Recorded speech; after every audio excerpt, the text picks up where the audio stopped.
The silence in the living room was not empty. It was heavy, suffocating, and tasted of stale cigarette smoke and impending ruin.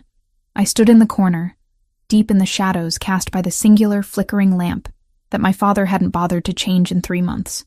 I wasn't hiding exactly. I was observing. It was a habit I had picked up during my years studying art history and appraisal. The ability to stand back, look at a composition, and find the crack in the varnish, the fake signature, the flaw that devalued the entire piece. Tonight, the flaw was sitting on the stained beige sofa, wringing his hands until the knuckles turned white. My father, Thomas Evans. The front door had not been kicked in. There were no shouts, no breaking glass. The arrival of Anthony Ravellini was far more terrifying than any Hollywood dramatization of a mob hit. He had simply walked in. The lock on our front door hadn't even clicked. It had yielded to his security team as if it knew better than to resist.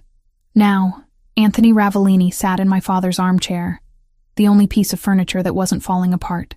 He looked out of place. His suit was dark charcoal, tailored to a precision that made the peeling wallpaper of our living room look even more pathetic. He didn't look like a thug. He looked like a CEO of a Fortune 500 company, except for the air around him. It was cold, pressurized. He had dark hair kept short and professional, and his eyes were a dark brown that absorbed the dim light rather than reflecting it. There were no scars on his face, no broken nose, nothing to suggest he did the dirty work himself. That was what made him dangerous. He didn't have to. 2 men stood by the door. Statues.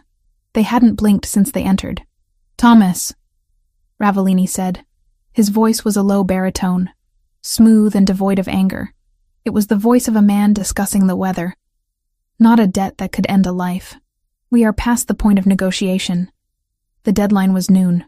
My father made a sound that was half sob, half gasp. He wiped sweat from his forehead with a sleeve that was already stained. I know, Mr. Ravellini. Please. It's the horses, the track. It was a sure thing. I just need another week. 2 days. Give me 2 days and I can turn it around." I watched Ravellini's hand. He tapped his index finger once on the armrest. That was the only sign of irritation. "You have had 3 months' extensions. You have borrowed from the loan sharks to pay the interest on the principal you owe me. You are drowning, Thomas, and I am not a lifeguard." I shifted my weight slightly. The floorboard beneath me creaked. Ravellini's head snapped toward my corner. It was a predatory movement, sharp and precise.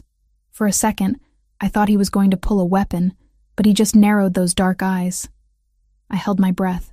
I had hoped to remain a ghost in this transaction, a witness to the inevitable end of my father's chaotic life.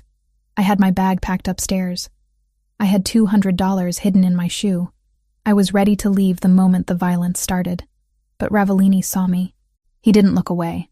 He scanned me from my worn sneakers to the oversized gray sweater I wore to keep warm in a house where the heating had been cut off weeks ago.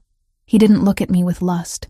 He looked at me the way I looked at a vase at an estate sale, checking for provenance, durability, and value. "Who is that?" Ravellini asked, not taking his eyes off me. My father turned, seeming to remember for the first time that I existed. "That? That's just Lucia, my daughter. She lives here?" Yes. She helps around. She's a good girl." My father's voice took on a frantic, desperate pitch. I saw the gears turning in his addict brain. He was looking for an angle, a lifeline, anything to stop the bullet he was sure was coming. Ravellini looked back at my father. "You owe me $400,000, Thomas. You have no assets. This house is mortgaged to the hilt and rotting from the inside out. Your car has been repossessed. You have nothing. I have..." My father looked around the room wildly. His eyes landed on the television, then the broken stereo, and then, inevitably, they landed back on me. A cold pit opened in my stomach. I knew that look. It was the same look he gave his wedding ring before he pawned it. It was the look of a man who had stripped away every layer of morality to feed the beast of his addiction. "I have no money," Father cried out, his voice cracking. He scrambled off the sofa, falling to his knees. It was a humiliating display. "I have no money, Mr. Ravellini. But look at her." He pointed a shaking finger at me. Lucia. She's young. She's smart. College educated. She can work. She can be whatever you need. My father crawled 2 inches closer to the immaculate shoes of the MAFIA boss. She'll serve as payment. Take her. Take her and wipe the slate clean. Please. The silence that followed was absolute. I didn't gasp. I didn't scream. I felt a strange, icy calm settle over me. Perhaps I had always known it would end this way. Thomas Evans had sold my mother's jewelry, my college fund, and his own dignity. Selling me was just the final liquidation of his inventory. Ravellini didn't speak immediately. He turned his head slowly back to me. He stood up. He was tall, over 6 feet, filling the cramped room with an overwhelming masculine presence. He walked toward me, crossing the stained carpet. I didn't back away. I refused to cower. If I was to be sold like cattle, I would at least stand like a human being. I lifted my chin, meeting his gaze. Up close, he smelled of expensive cologne, sandalwood, and cold winter air. "How old are you?" he asked. 23, I answered. My voice was steady. "Good. Did you know about the debt?" "I manage his mail," I said coldly. "I know about the 400,000 to you. I know about the 50,000 to the bank. I know about the 3 liens on the house." He raised an eyebrow. "And yet you stayed. I had nowhere else to go." Yet. Ravellini studied my face. He seemed to be looking for fear, tears, or hysteria. He found none. He reached out, his hand hovering near my face. I didn't flinch, though every instinct in my body screamed at me to run. He took a strand of my dark blonde hair between his fingers, examining the texture, then let it drop. He turned back to my father, who was still on his knees, panting like a dog waiting for a scrap. "A debt of 400,000 is a heavy price for one person," Ravellini said deeply. "She's worth it," Father babbled. "She cooks, she cleans, she's obedient." I almost laughed. I was none of those things. I was a survivor. Ravellini looked at me again. "Are you obedient, Lucia?" "I am pragmatic," I corrected him. "I understand leverage, and I understand contracts." A flicker of amusement passed through his dark eyes. It was gone as quickly as it came. He turned to his guards. "Bring the car around." Then he looked down at my father. "Get up, Thomas. You look pathetic." My father scrambled to his feet, a smile of relief breaking through the sweat on his face. "So, we have a deal? The debt is gone?" "The debt is transferred," Ravellini corrected. "You are free of your obligation to me.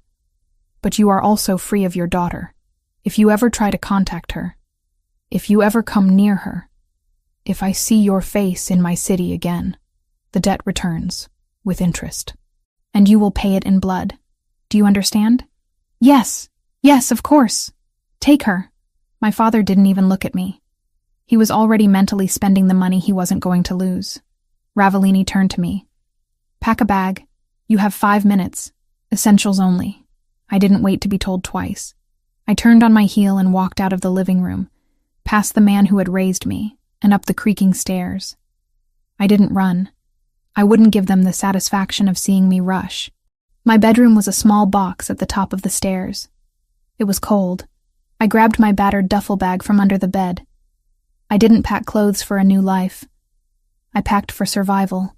Jeans, thick sweaters, my comfortable boots. I went to the loose floorboard in the closet and pulled out my small stash of cash, $212. I shoved it into my pocket. Then I went to my desk. I picked up the only thing of real value I owned, my jeweler's loupe and a small leather-bound book on 19th century European art signatures. It was my passion.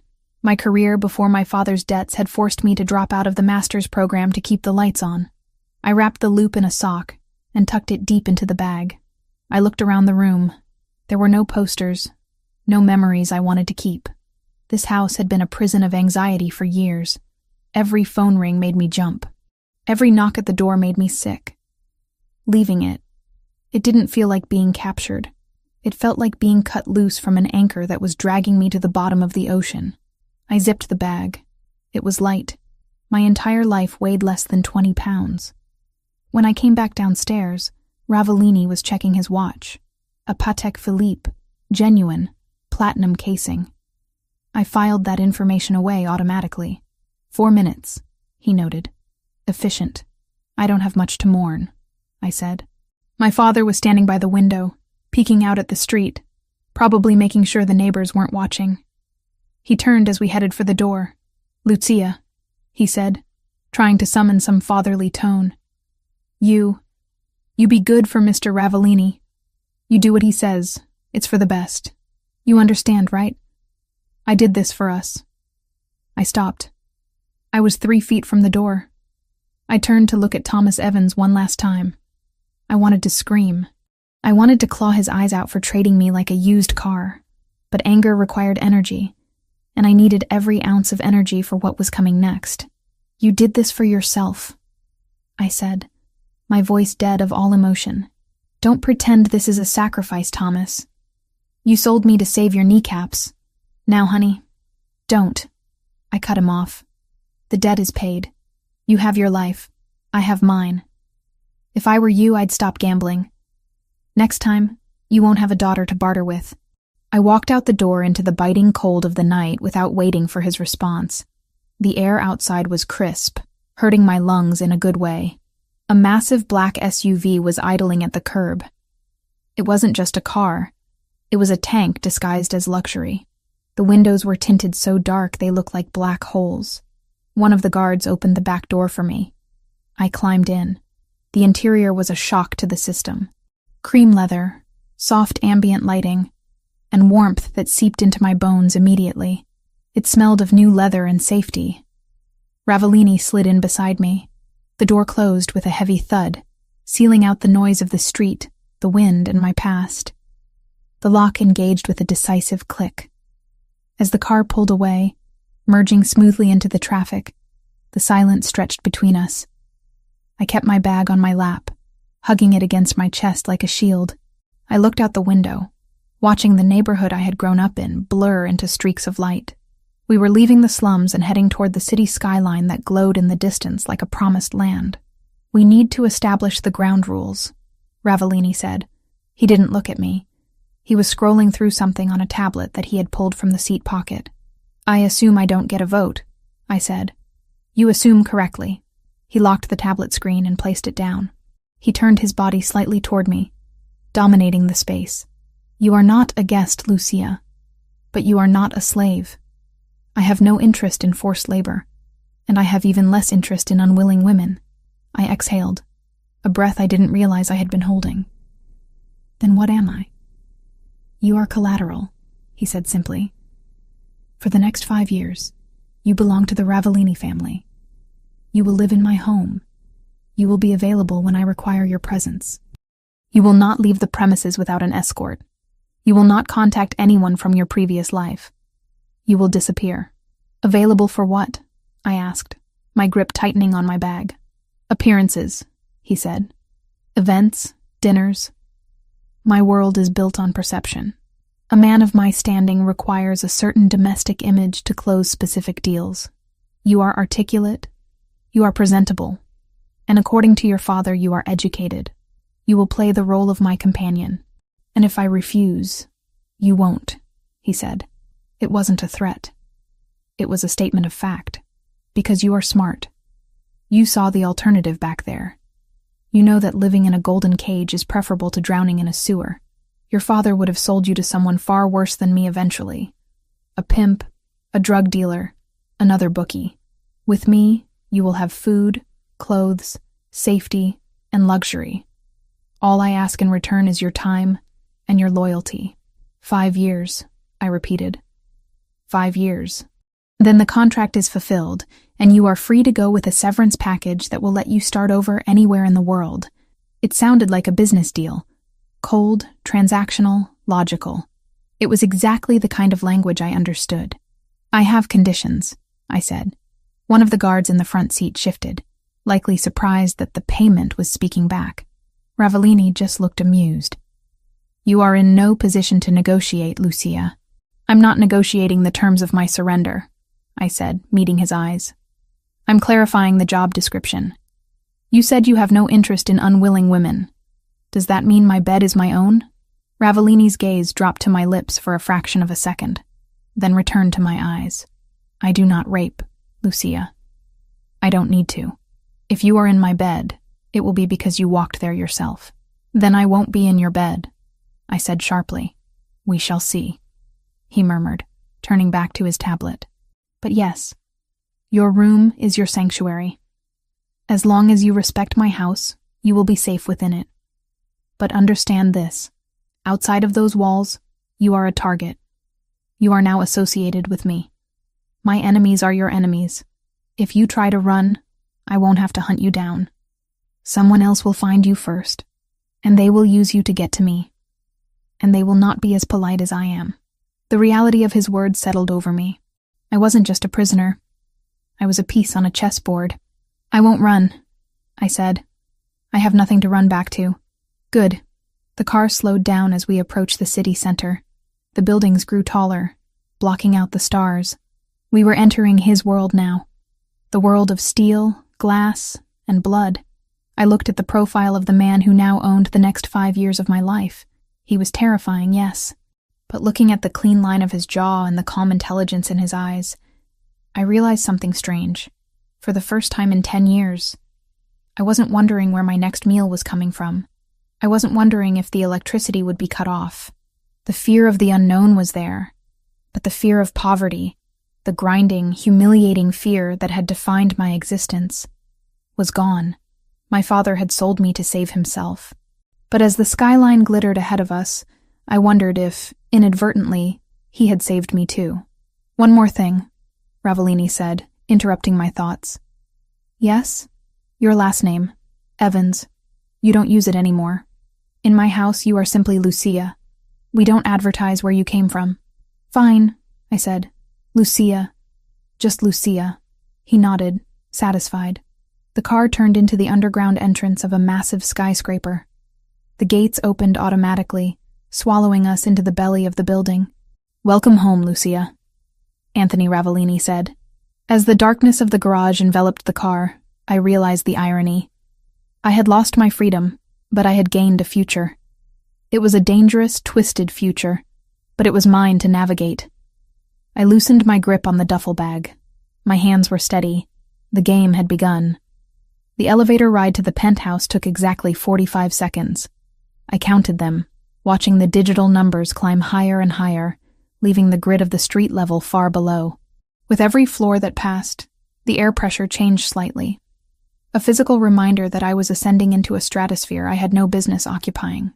Anthony Ravellini stood beside me, silent and still. He didn't fidget. He didn't check his phone.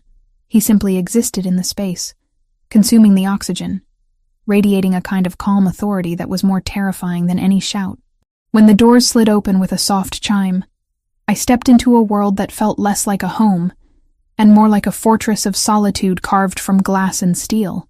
The entryway was vast, paved in dark marble that reflected the recessed lighting like a black frozen lake. Floor-to-ceiling windows lined the far wall, offering a panoramic view of the city skyline. A view that people killed for. But what struck me wasn't the opulence. It was the silence. My father's house had always been filled with noise. The hum of the refrigerator that was dying, the rattle of the pipes, the muttering of a man losing his mind to addiction. Here, the silence was heavy, expensive, and absolute. Coat, Ravellini said. It wasn't a question. I slipped off my worn denim jacket. He took it from me, not handing it to a servant, but hanging it himself in a closet that looked larger than my bathroom. The gesture was strangely domestic for a man who commanded an army of criminals. Follow me. I walked behind him, my boots making dull thuds against the marble while his dress shoes were virtually silent. We passed a living area with a sofa that looked like a modern art installation, a kitchen that gleamed with stainless steel surfaces that had clearly never seen a burnt toast, and a hallway lined with black and white photography. He stopped at a heavy oak door at the end of the corridor. He pushed it open and gestured for me to enter. "This is your room," he said. I stepped inside and felt my breath hitch. It was beautiful, yes, in a stark, masculine way. The walls were a deep charcoal, the bed was a king-sized expanse of white linen, and there was an ensuite bathroom visible through a frosted glass door. But what drew my eye wasn't the luxury. It was the lock on the door. A heavy brass deadbolt. On the inside, I turned to look at him, surprised. "You can lock it," he said, reading my mind with unnerving accuracy. "Privacy is a luxury you probably haven't had in a long time. Here, it is a standard." "You trust me behind a locked door?" I asked, gripping the strap of my duffel bag. "I have the master key, Lucia. But I won't use it unless I have reason to believe you are harming yourself or planning something stupid. As I told you in the car, I do not force entry. If that door is locked, I will knock." He stepped back into the hallway, creating a physical boundary between us. "The kitchen is fully stocked. Eat whatever you want. The library and the gym are open to you. My office," he pointed to a set of double doors at the opposite end of the hall, "is not locked, but I advise you to knock before entering. I handle business there that you do not want to overhear." "And if I want to leave?" I asked, testing the perimeter. "The elevator requires a biometric scan or a code. You have neither. The fire escape is alarmed and monitored by a security team in the lobby. If you trigger it, 3 men with very little patience will be up here in 90 seconds. Don't test them." His eyes were dark, serious, devoid of cruelty but full of warning. "Sleep," he ordered. "Tomorrow we will discuss your schedule. I have a tailor coming at 10 to measure you." "A tailor? You represent the Ravellini family now. Your current wardrobe is—" He glanced at my jeans, which had a patch on the knee. "Insufficient." With that, he turned and walked away. I watched him disappear into the shadows of the living room, then I closed the door. I turned the lock. The click of the deadbolt sliding into place was the loudest sound I had heard all night. I didn't unpack immediately. I sat on the edge of the bed, the mattress sinking perfectly under my weight, supporting me in a way I wasn't used to. I looked around the room. It was warm. The thermostat on the wall read 72 degrees. For the first time in 3 winters, I didn't have to sleep in 2 hoodies. I went into the bathroom. The shower was a waterfall style, enclosed in glass.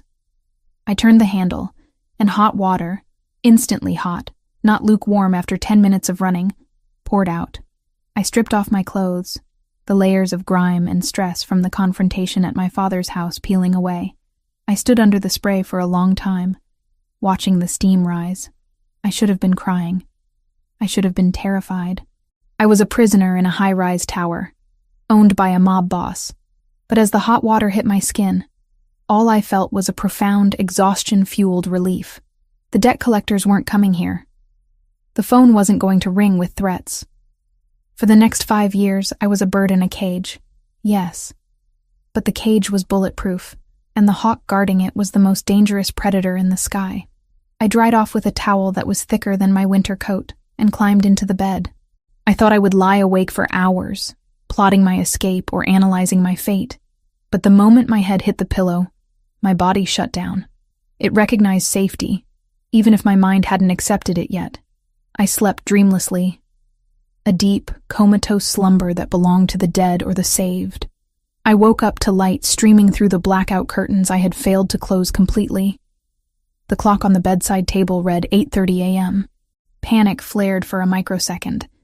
I was late for work, late for the shift at the antique shop that paid me under the table.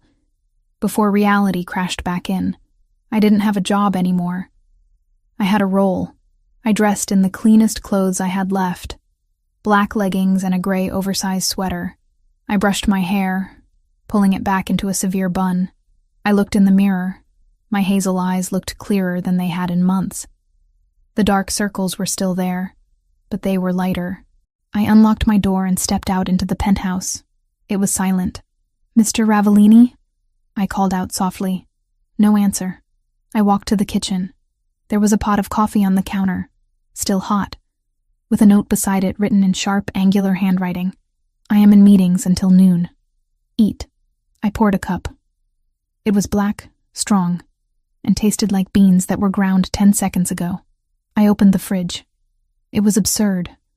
Rows of organic produce, imported cheeses, sparkling water, steaks. I grabbed an apple and a piece of cheddar, eating standing up, leaning against the marble island. I was bored. My entire life for the last 5 years had been a hustle, survival. Every minute was accounted for. Working, studying, hiding, managing my father. Now, I had nothing. Time stretched out before me like a vast, empty desert. I explored. The living room had books, but they were mostly architectural digests or business biographies. I walked to the window and looked down at the city. From up here, the people looked like ants. I wondered if my father was down there, already placing bets with the money he didn't have to pay Ravellini anymore. The thought made my stomach turn, so I pushed it away. I found myself drawn to the double doors at the end of the hall. The office. He had said it wasn't locked. He had advised me to knock. But he also said he was in meetings until noon, which implied he wasn't in there right now. My curiosity was a physical itch. I needed to know who this man was. Was he a brute with money, or something else? I turned the handle. It opened silently.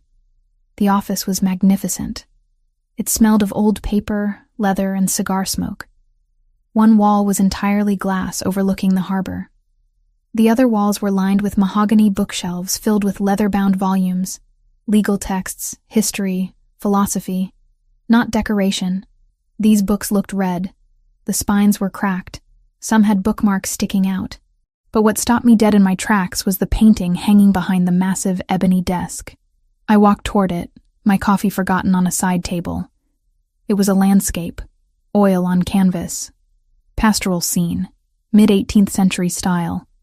A group of shepherdesses by a stream. Ruined classical architecture in the background, bathed in a golden, hazy light. It was framed in an ornate, gilded frame that screamed museum quality. I narrowed my eyes. I reached into my pocket. I had transferred my jeweler's loop from my bag to my sweater this morning out of habit. It was my security blanket. I brought it to my eye and leaned in close, dangerously close to the canvas. I studied the brushwork on the foliage in the lower left quadrant. I examined the crackler, the network of fine cracks that appear in old varnish. It's wrong, I whispered to myself. The technique was good. Exceptional, even. It mimicked the layering of the French Rococo masters perfectly. But the blue pigment in the shepherdess's skirt, it was too vibrant, too stable. In a painting of this age, the lapis lazuli would have degraded slightly, or the binding medium would have yellowed it to a distinct greenish hue. This blue was punching me in the face, and the signature in the corner. I was so absorbed in the analysis, tracing the flow of the brush strokes with my gaze, that I didn't hear the door open. I didn't hear the footsteps on the thick Persian rug. I thought I told you to knock. The voice was low, vibrating through the room like a bass note. I froze. I didn't jump, but my heart hammered a frantic rhythm against my ribs. I straightened up slowly, turning to face him. Anthony Ravellini stood in the doorway. He wasn't wearing his suit jacket. His white dress shirt was unbuttoned at the collar, sleeves rolled up to his elbows, revealing forearms that were thick with muscle and dusted with dark hair. He looked less like a CEO now and more like a man who had been strangling problems all morning. He didn't look angry. He looked assessing. He walked toward me, closing the distance until he was standing behind his desk, and I was standing in front of it, like a naughty schoolgirl called to the principal's office. I apologize, I said, keeping my voice steady. The door was open. I was curious. Curiosity killed the cat, Lucia, but satisfaction brought it back. I countered instinctively. His eyes narrowed slightly. He looked at the painting, then back at me. He noticed the jeweler's loop clutched in my hand. "What are you doing?" he asked. "Searching for a safe behind the canvas?" "No, I was looking at the pigment." "The pigment?" He crossed his arms over his chest. The biceps strained against the white fabric. "And what did the pigment tell you?" I hesitated. This was a man who prided himself on control, on perfection. Telling him he had been duped might not be the smartest survival strategy, but lying to him felt more dangerous. He was a man who smelled deceit. "It told me that you overpaid," I said. The silence that followed was thick. Anthony didn't blink. "Explain." I took a breath and stepped back toward the painting, pointing with the hand that held the loop. "This is supposed to be a Fragonard, correct? Or at least a rigorous imitation from his workshop. It was sold to me as a Fragonard." authenticated by 2 experts in London. Your experts are either incompetent or on the payroll of the seller, I said. Look here. I pointed to the blue skirt of the central figure. The blue is consistent with synthetic ultramarine. That wasn't invented until 1826. Fragonard died in 1806. Unless he was a time traveler, he didn't paint this. Anthony walked around the desk. He came to stand right beside me. He was close enough that I could feel the heat radiating off him. He wasn't looking at me. He was looking where I pointed. Go on, he said softly. The crackler. I continued, my professional confidence overriding my fear. See this pattern? It's uniform. Too uniform. Natural aging cracks are random, influenced by the wooden stretcher bars and humidity changes. These cracks look like they were induced by baking the canvas or using a chemical crackle varnish. And the brushwork here. I hovered my finger over the trees. It's too hesitant. The master painted with speed, with confidence. This artist was copying. They were careful. You can see where they lifted the brush to check their work against the original. I lowered my hand and looked up at him. He was staring at the painting with a look of intense concentration. It's a fake, I concluded. A very expensive, very beautiful fake. Probably late 19th century. Worth maybe $10,000 as a decorative piece. Not the $2 million you likely paid for it. Anthony turned his head slowly to look at me. His dark eyes drilled into mine, stripping away my defenses. I expected anger. I expected him to yell at me for insulting his possession. Instead, a slow, dangerous smile curved his lips. It wasn't a nice smile. It was the smile of a wolf that just realized the rabbit has teeth. You studied art? He asked. Art history and appraisal, I said. I was 2 semesters away from my master's when the money ran out. And you kept the loop. Tools of the trade. You don't throw them away just because you lose the workshop. He reached out and took the loop from my hand. His fingers brushed mine. Rough skin against smooth. A jolt of electricity shot up my arm, startling in its intensity. He held the small glass up to his own eye and looked at the blue paint I had indicated. Synthetic ultramarine. He muttered. French Guimet, 1826. He lowered the loop and handed it back to me. My experts in London are going to have a very bad day tomorrow. He walked back around his desk and sat down in the massive leather chair. He looked at me differently now. The dismissive air from the night before, the attitude of a man dealing with a piece of luggage, was gone. He was looking at me like I was a puzzle he hadn't solved yet. I thought I bought a pretty face to hang on my arm, he said, his voice thoughtful. A distraction. Collateral to keep a gambler in line. I told you, I said, putting the loop back in my pocket. I'm pragmatic, and I'm not useless. No, he agreed. You are not. He leaned back, steepling his fingers. The tailor will be here in 20 minutes. Get measured, get your wardrobe sorted. But after that, he paused, his eyes gleaming with a new idea. Come back here. Why? Because I have a warehouse full of assets that I acquired through various debt settlements. Paintings, sculptures, antiques. I use them to move capital across borders. But if I am moving fakes, I am vulnerable. He gestured to the empty chair opposite his desk. You wanted to know your role, Lucia. Sit down. I didn't move immediately. Does this mean the contract changes? The contract stands, he said firmly. You are still mine for 5 years. But how you spend those 5 years, that is negotiable. You can be a decoration, Lucia, or you can be an asset. The choice is yours. I looked at the chair. It was leather, high-backed, equal in height to his. If I sat there, I wasn't just a victim anymore. I was a collaborator. I would be helping a mob boss optimize his money laundering. It was illegal. It was dangerous. It was everything I had been raised to avoid. But looking at Anthony Ravellini, at the intelligence in his eyes, the challenge in his posture, I realized something terrifying. I didn't want to go back to my room and hide. I didn't want to be safe and bored. I wanted to sit in that chair. I walked forward and pulled the leather chair out. The sound of it scraping against the rug was the only noise in the room. I sat down, crossing my legs, and placed my hands on the mahogany desk. I charge a consultation fee, I said. Anthony threw his head back and laughed. A rich, deep sound that seemed to startle the dust motes in the air. It was the first time I had seen him look truly human. "We'll discuss your fee," he said, his eyes locking onto mine with a heat that had nothing to do with art. "Now, tell me about the varnish on that degas in the hallway." I smiled. A small, sharp thing. "It's not a degas. It's a school of Paris imitation. And a bad one." The game had changed. I wasn't just surviving anymore. I was playing. And for the first time in my life, I held cards that actually mattered. The cage was still there, but the door was wide open, and the hawk was inviting me to fly. "Tell me everything," Anthony commanded. And I did. 3 weeks had passed since I traded the peeling wallpaper of my father's living room for the panoramic views of Anthony Ravellini's penthouse. 3 weeks of silence, luxury, and a strange, exhilarating kind of work. The transition from captive to consultant had been seamless, almost terrifyingly so. I wasn't scrubbing floors or serving drinks. I was doing exactly what I had been trained to do in university, only the stakes were no longer grades or academic approval. They were millions of dollars in illicit capital. I sat at the mahogany desk in the library, a space that had quickly become my command center.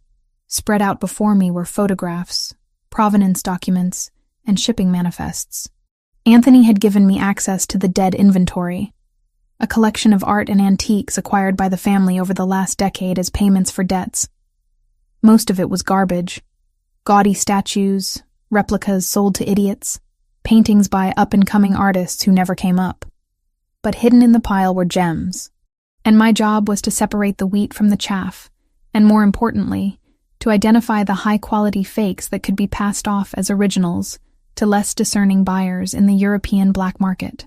I picked up a file on a set of Ming Dynasty vases. My loupe was already in my hand.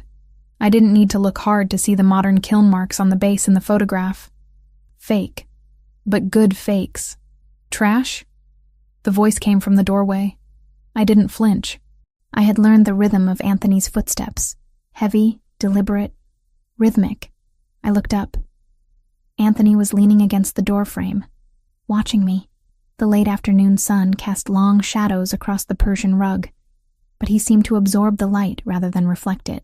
He was wearing a navy suit today, the jacket unbuttoned, his tie slightly loosened. He looked tired, but his eyes were sharp. "Not trash," I corrected, tapping the photo. "Deceptive. These vases are late 20th century reproductions. The glaze is too consistent. But to an untrained eye, say, a drug runner in Miami looking to park some cash, they're worth 50 grand. To a museum, they're worth $50. Anthony walked into the room, stopping at the edge of the desk. He picked up the photo, studying it with that intensity that made me feel like he was dissecting the paper itself. "So we sell them to Miami," he concluded. "Market them as recovered heritage items," I suggested, keeping my voice professional. "Add a fake certificate of authenticity from a defunct Hong Kong gallery. I can draft one up by tonight, and you can ask for 80,000. A small smile touched his lips. It wasn't a nice smile, but it was an approving one. "You are dangerous, Lucia." "I'm efficient," I replied, closing the file. "You were losing money storing this junk. Now you're liquidating it. That's just good business." "It is," he agreed. He dropped the photo back onto the desk. "Finish up here. We have a dinner tonight." I paused. In the last 3 weeks, I hadn't left the penthouse. I had been perfectly content in my gilded tower, ordering room service and diving into art fraud. The outside world was where my father was. The outside world was where the O'Sullivan family operated. I wasn't eager to return to it. "A dinner?" I asked, keeping my tone neutral. "A business meeting. High level. My capos and a few associates from the West Coast. We are finalizing a distribution route, and you need me there because you are the face of my legitimacy," Anthony said. He walked around the desk, invading my personal space. He didn't touch me, but his proximity was a physical weight. "I am not just a thug with a gun, Lucia. I am a businessman. A man who appreciates culture. You are the proof of that. You are the beautiful, educated woman on my arm who discusses art and history while I discuss percentages and territory. You soften the edge. I'm a prop, I said flatly. You are armor, he corrected. Distraction is a weapon. If they are looking at you, they aren't looking at my hands. He reached into his jacket pocket and pulled out a small velvet box. He placed it on the desk in front of me. Wear these. The dress has been delivered to your room. I stared at the box. I have clothes. You have sweaters and jeans, he said dismissively. Tonight requires something else. Be ready in an hour. And Lucia? I looked up at him. This isn't a request. He turned and left the library, leaving me alone with the silence and the velvet box. I opened it. Inside lay a pair of diamond drop earrings. They were simple, elegant, and undoubtedly real. I stared at the faceting of the stones. Flawless. D-color. Probably 3 carats each. I snapped the box shut. I wasn't going to be seduced by diamonds. I was doing a job. I was paying off a debt of time. 5 years. I just had to survive 5 years of dinners, fakes, and Anthony Ravellini. I went to my room. The dress was hanging on the wardrobe door. I stopped in my tracks. I had expected black. Safe, classic black. Or maybe red, the color of a cliché. But the silk flowing from the hanger was neither. It was a deep, rich burgundy, the color of oxidized blood, of heavy wine, of crushed velvet in an old theater. It was a sophisticated, dangerous color. I reached out and touched the fabric. It was heavy silk satin, cool to the touch. I stripped off my work clothes and stepped into it. The dress fit as if it had been sewn onto my skin. It had a high neck, deceptive in its modesty, but the back plunged low, exposing my spine. It clung to my hips and pooled slightly at the floor. I sat at the vanity and did my hair, pulling it into a sleek, low chignon. I put on the earrings. They caught the light, framing my face in cold fire. I applied lipstick, a dark berry shade that matched the dress. When I looked in the mirror, I didn't see Lucia Evans, the girl who hid from debt collectors. I saw a woman who looked like she belonged in a palace, or a war room. I looked formidable. I walked out into the living room exactly an hour later. Anthony was waiting by the window, looking out at the city. He turned when he heard my heels on the marble. He stopped. His eyes swept over me, starting from my shoes and traveling slowly up to my face. He didn't leer. He didn't look at me with hungry animal lust. He looked at me with a profound, terrifying appreciation. Burgundy, he said quietly. It suits you better than black. It's a bold choice, I said, my voice steady despite the way my heart hammered against my ribs. We are not hiding tonight, he said. He walked over and offered me his arm. Shall we? I took his arm. His muscles were hard as granite beneath the fine wool of his suit. Lead the way, Mr. Ravellini. Anthony, he corrected. Tonight you call me Anthony. The restaurant was called Il Silenzio. It was one of those places that didn't have a sign out front, just a heavy wooden door and a bouncer who looked like he ate concrete for breakfast. Inside, the atmosphere was thick with cigar smoke and the scent of truffle oil. It was dimly lit, the walls lined with dark wood paneling. The other diners were men in expensive suits, talking in hushed tones. There were very few women. Anthony guided me to a private room in the back. The air in the room changed instantly. It was cooler, sharper. A large round table dominated the space. 5 men were already seated. They all stood up when Anthony entered. Don Ravellini, one of them greeted, bowing his head slightly. Gentlemen, Anthony replied. He didn't bow back. He guided me to the chair to his right and waited for me to sit before taking his own seat. The men sat down. I scanned the table. I recognized 2 of them from the files I had seen in the office. Associates from the West Coast. But the man sitting directly across from me was new. He was older, perhaps 50, with a face that looked like it had been carved out of aggressive meat. His skin was flushed, his eyes watery and bloodshot. He had a glass of whiskey in front of him that was already half empty. Who's the bird, Anthony? The man asked, his voice grating and loud. I thought this was a business dinner, not a date night. Anthony poured himself a glass of water. He didn't look at the man. This is Lucia. She is my consultant. Consultant? The man laughed, a wet, ugly sound.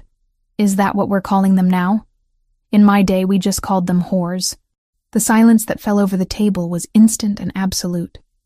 The other men looked down at their plates or adjusted their cufflinks. Insulting the boss's companion was suicide.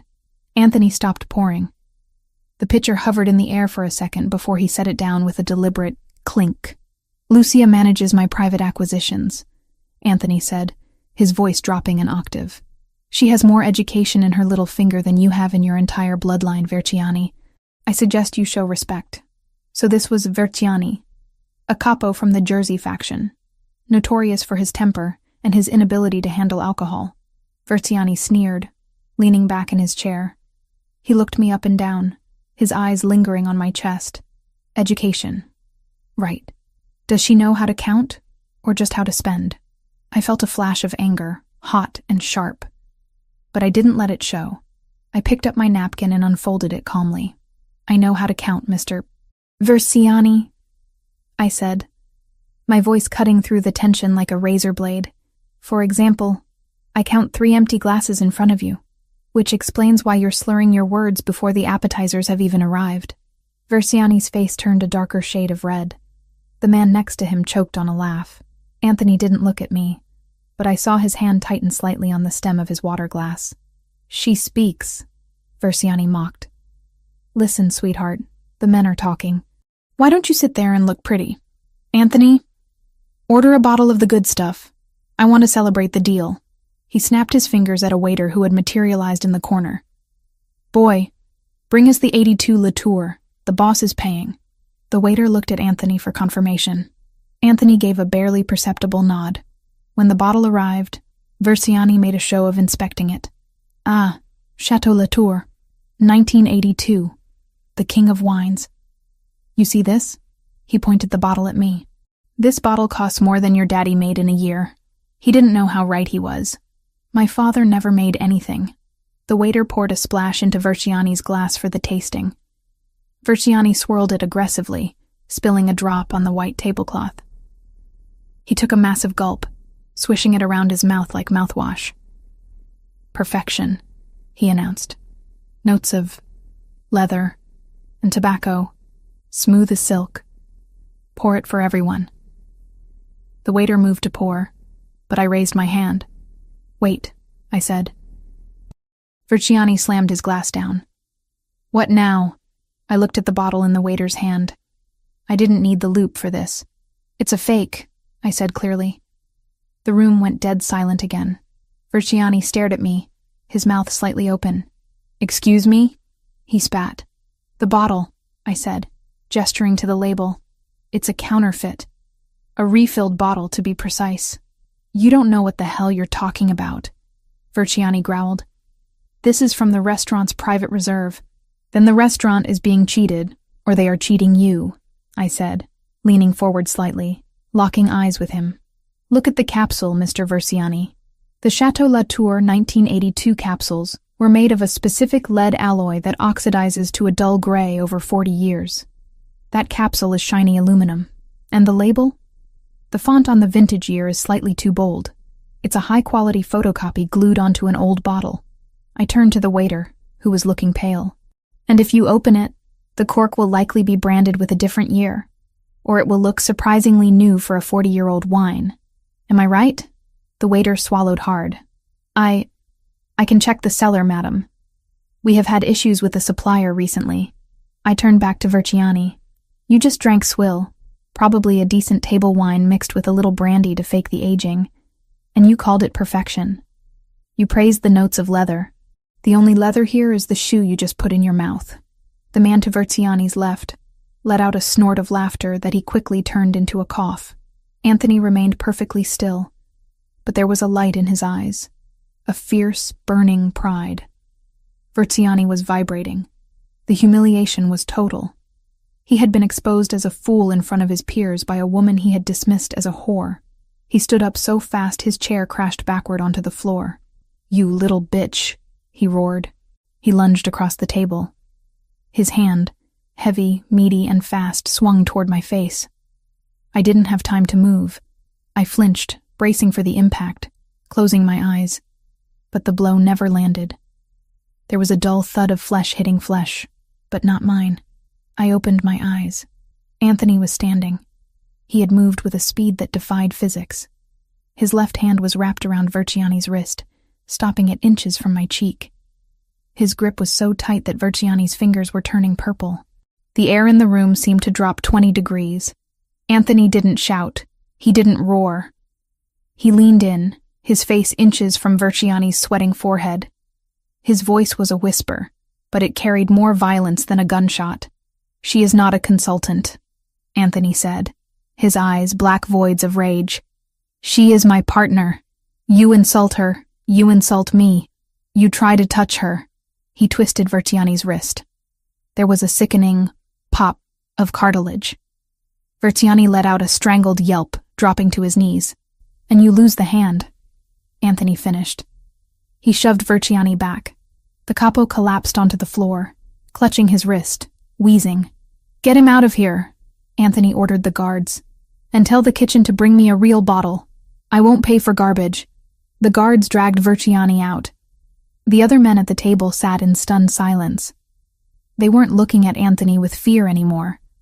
They were looking at me with fear. Because I was the woman who had just caused a capo to be broken, and I hadn't even raised my voice. Anthony sat back down. He adjusted his cuffs. He turned to me. "Are you all right?" he asked. I looked at his hands. The hands that had just crushed a man's wrist to protect me. My heart was racing. But not from terror. It was racing from adrenaline. "I'm fine," I said. My voice was surprisingly steady. "But he really does have terrible taste in wine." Anthony looked at me for a long moment. Then he started to laugh. It was a low, dark sound. "Yes," he said. "He does." The rest of the dinner passed in a blur. The men treated me like royalty. They asked my opinion on the food, the decor, the business. I played the part. I was charming, I was intelligent, I was deadly. But all I could think about was the heat of Anthony's body next to mine, and the way he had moved to shield me. The ride home was quiet. The city lights streaked past the tinted windows of the SUV. The partition was up, separating us from the driver. I sat in the corner of the seat, watching the rain start to streak against the glass. The adrenaline was fading, leaving behind a shaky exhaustion. I felt a hand on mine. I looked down. Anthony's hand was covering mine on the leather seat. His skin was warm. "You're shaking," he said. "Just a little," I admitted. I've never been the cause of violence before." "You weren't the cause," he said firmly. "His ego was the cause. You were just the mirror that showed him how ugly he is." He squeezed my hand. "You did well tonight, Lucia. Better than well. You commanded that room. I just pointed out a fake label. No. You stood your ground. Most people crumble when a man like Verciani barks. You bit back." He turned his body toward me. The streetlights flickered across his face, illuminating the sharp angles of his cheekbones and the depth of his eyes. "I told you I protect what I value," he said softly. "And am I valuable?" I asked, the question slipping out before I could stop it. "Or am I just a useful asset for spotting fake wine?" Anthony released my hand and reached up. He brushed his knuckles against my cheek, right where Verciani would have struck me. The touch was feather-light, a shocking contrast to the violence he had displayed an hour ago. "You are not just an asset, Lucia," he whispered. His thumb traced my lower lip. My breath hitched. The air in the car suddenly felt too thin. "An asset is replaceable. You are proving to be distinct." I stared at him. For the first time, I saw the man behind the MAFIA boss title. I saw a man who was lonely at the top of his mountain. A man who was tired of being surrounded by sycophants and brutes. I saw a man who recognized a fellow survivor. I leaned into his touch, just a fraction of an inch. It was an involuntary movement, a magnetic pull. "Distinct is good," I whispered. "Distinct is dangerous," he murmured, his eyes dropping to my lips. For a second, I thought he was going to kiss me. The tension was a pulled rubber band, ready to snap. I wanted him to. God help me. I wanted the man who owned me to claim me. Not because of a contract, but because of this fire between us. But he pulled back. He withdrew his hand and straightened his tie, the mask of the Don sliding back into place. "We're home," he said, as the car turned into the garage. The moment was broken, but the energy remained. As we walked to the elevator, he didn't walk ahead of me. He walked beside me. I wasn't walking behind him anymore. Tonight had changed everything. I wasn't just the girl in the corner. I was the woman in burgundy who had brought a capo to his knees. And Anthony Ravellini was no longer just my captor. He was my partner in a dance I was just beginning to learn the steps to. I looked at my reflection in the elevator doors. The diamonds sparkled, cold and hard. But my eyes were burning. I had survived the dinner. I had survived Versiani, and looking at Anthony's profile as the doors opened to our penthouse, I realized the most dangerous thing of all. I was starting to like the view from the top, and I wasn't sure I ever wanted to come down. The invitation on the marble counter said, "The Whispering Hope Charity Gala," a name so sickly sweet it could only belong to an event run by the city's most ruthless tax evaders. It was the biggest night of the social season, a black tie affair where alliances were forged over caviar and reputations were destroyed with a whisper. For the first time in my life, I wasn't wondering how to sneak into such a world. I was expected to conquer it. I stood before the full-length mirror in my room, the silence of the penthouse wrapping around me like a second skin. The dress Anthony had commissioned for me was not merely a garment. It was a statement of war disguised as couture. It wasn't the deep burgundy of the private dinner, nor was it the safe black of a shadow. It was pale gold. The silk was liquid, cascading down my body in a way that mimicked movement, even when I was perfectly still. It caught the light of the chandelier and threw it back, softened, making my skin glow. The neckline was architectural, a sharp plunge that stopped just before indecency, held together by sheer engineering and confidence. The back was entirely open, exposing my spine to the cool air of the room. It was a dress that demanded attention. It was a dress that said I didn't need to hide in corners anymore. I adjusted the diamond drop earrings, the same ones from the dinner, and checked my reflection. The girl who had packed her life into a duffel bag under the gaze of a debt collector was gone. In her place stood a woman who knew the market value of a fake Renoir and the breaking point of a Jersey capo. A knock came at the door. 3 sharp raps. "Come in," I said, not turning away from the mirror. Anthony opened the door. He was wearing a tuxedo that fit him with lethal precision. The peak lapels were sharp enough to cut, the white shirt crisp against his tan skin. He looked like the prince of a dark kingdom, which, in many ways, he was. He stopped 2 steps into the room. I saw his reflection freeze in the glass. His dark eyes traveled up the line of the gold silk, tracing the curve of my waist, the slope of my exposed back, and finally meeting my eyes in the mirror. "Gold," he stated, his voice low. "You said we weren't hiding," I replied, turning slowly to face him. This seemed appropriate. He walked toward me, entering my personal space with the gravitational pull of a planet. He didn't touch me immediately. He let the tension build, that electric hum that had been growing between us since the night at Il Silenzio. "Appropriate is an understatement," he murmured. "You look like a trophy, Lucia. The kind men kill each other to possess." "I thought I was a partner," I challenged softly. "Tonight, you are both." He reached out, his fingers brushing the bare skin of my arm. The contact sent a jolt straight to my core, but I held his gaze. "The O'Sullivans will be there. The Russos. The heads of the 5 families. They need to see you and think that I have captured the sun. They need to believe I am so powerful I can wear gold without fearing who might try to snatch it." "Let them try," I said. The words came out with a fierceness that surprised me. Anthony smiled, a rare, genuine expression that softened the hard lines of his face. "That is the spirit. But stay close to me. The sharks are circling tonight and they smell fresh blood." "I'm not blood," I said, picking up my clutch. "I'm the hook." He chuckled, offering his arm. "Then let's go fishing." The venue was the grand ballroom of the Pierre Hotel, a cavernous space dripping with crystal and old money. The air smelled of expensive lilies, heavy perfume, and the metallic tang of chilled champagne. A string quartet played in the corner, the music barely audible over the roar of 300 wealthy people pretending to like each other. Our entrance was exactly what Anthony had orchestrated. When we stepped onto the balcony overlooking the ballroom, heads turned. The murmur of conversation didn't stop, but it shifted. The pitch changed. I felt hundreds of eyes on the gold dress, on Anthony's hand resting possessively on the small of my back. We descended the grand staircase. I didn't look down at my feet. I looked straight ahead, scanning the room as Anthony had taught me. 3:00, Anthony whispered, his lips barely moving. Senator Mitchell, in his pocket for 10 years. 7:00, Don Russo, neutral but leaning towards our side. 12:00, the O'Sullivan table. I looked. The O'Sullivan table was the center of gravity for the opposition. Seated there was Patrick O'Sullivan, a man who looked like a bulldog stuffed into a suit, surrounded by his lieutenants and their wives. The women were draped in emeralds and sapphires, their expressions tight and watchful. They look unhappy, I noted. They lost a shipment last week, Anthony said casually. Customs seized it.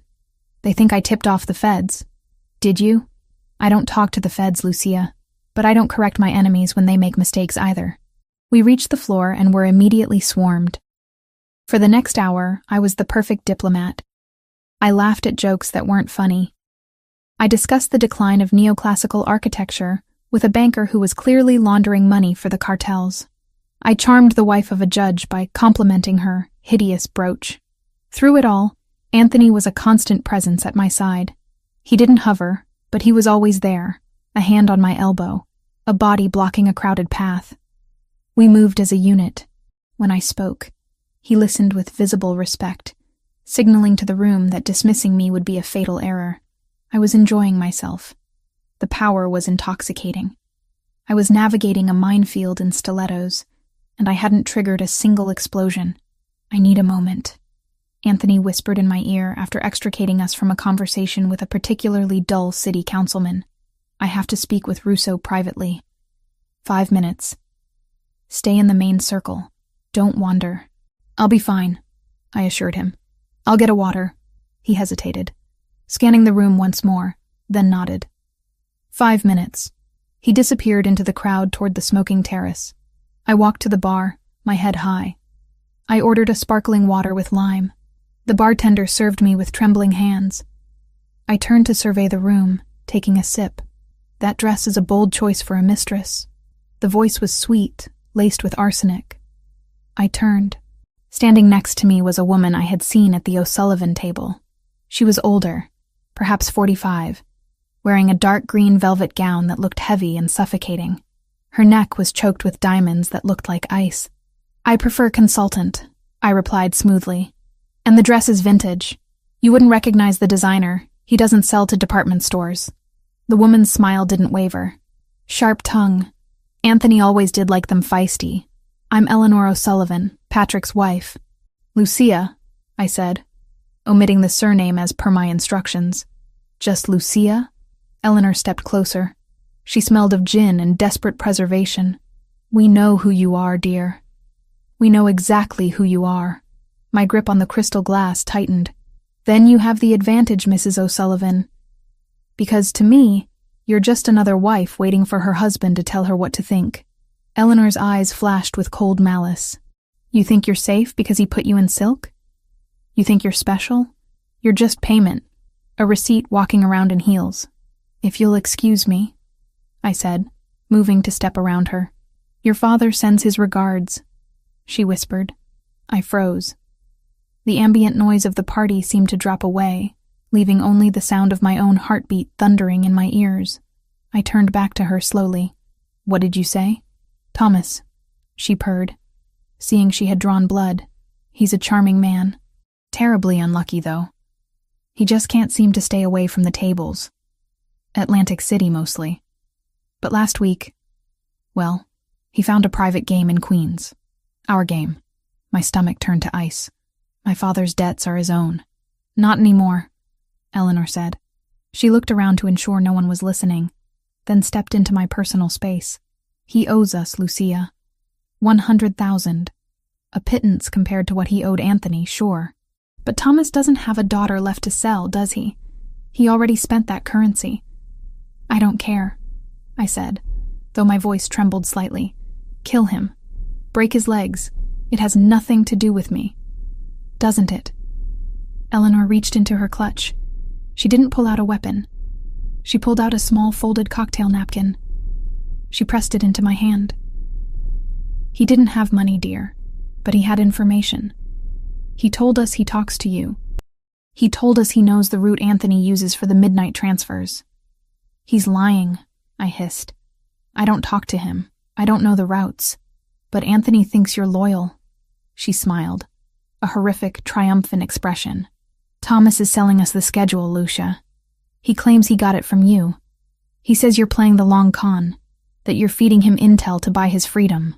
My world tilted. It was a lie. A vicious, destructive lie. But in this world, perception was reality. If the O'Sullivans spread the rumor that I was the leak, that I was feeding my father information, Anthony would have to kill me. He couldn't afford the weakness. Why are you telling me this? I asked, my voice barely a whisper. Because we don't want the schedule, she said, leaning in close, her breath hot on my ear. We want Anthony. You're going to confirm the route. You're going to tell us exactly when the shipment leaves the warehouse tonight. If you do, we forgive your father's debt.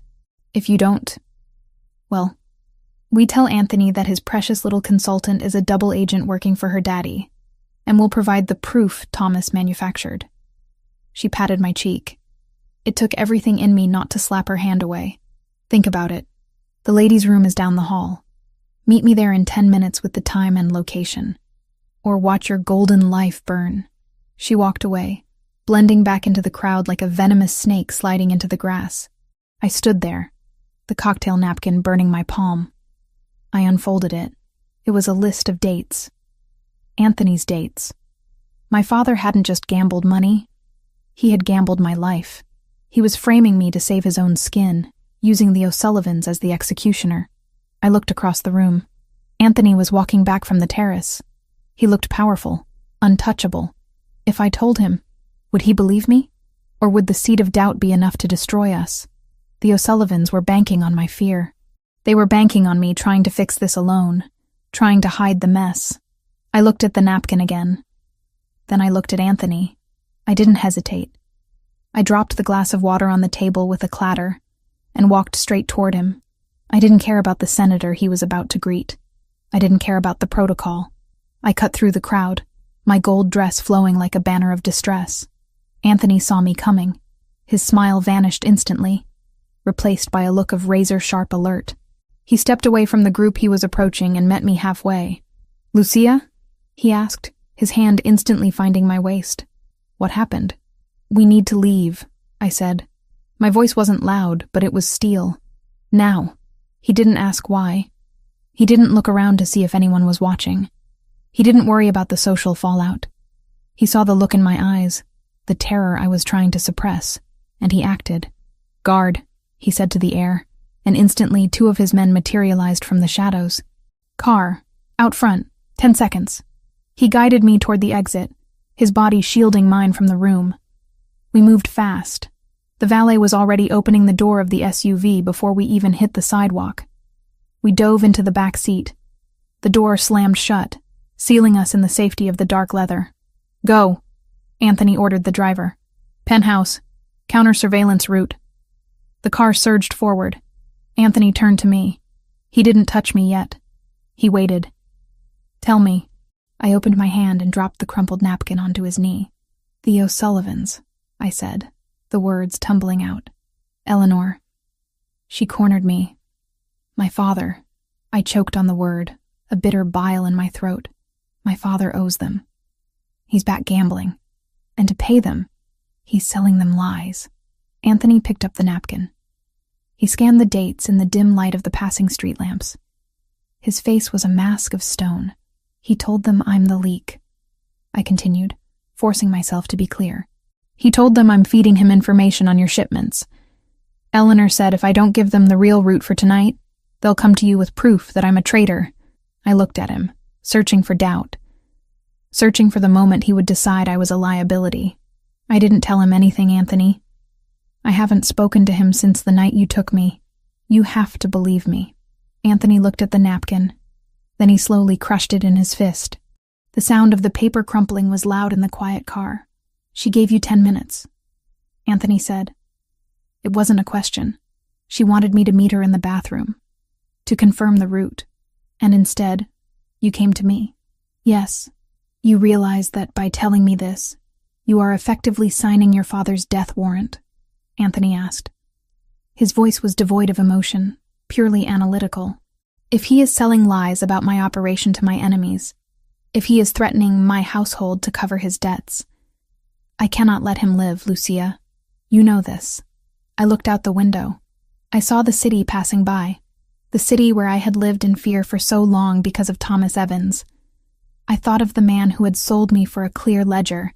I thought of the man sitting next to me, who had given me a home, a purpose, and who had broken a man's wrist for insulting me. The choice wasn't hard. It was painful, like cutting off a gangrenous limb, but it was necessary. I turned back to Anthony. He stopped being my father the moment he pointed at me in that living room and put a price on my head. I said steadily, I am not an Evans anymore. You told me that.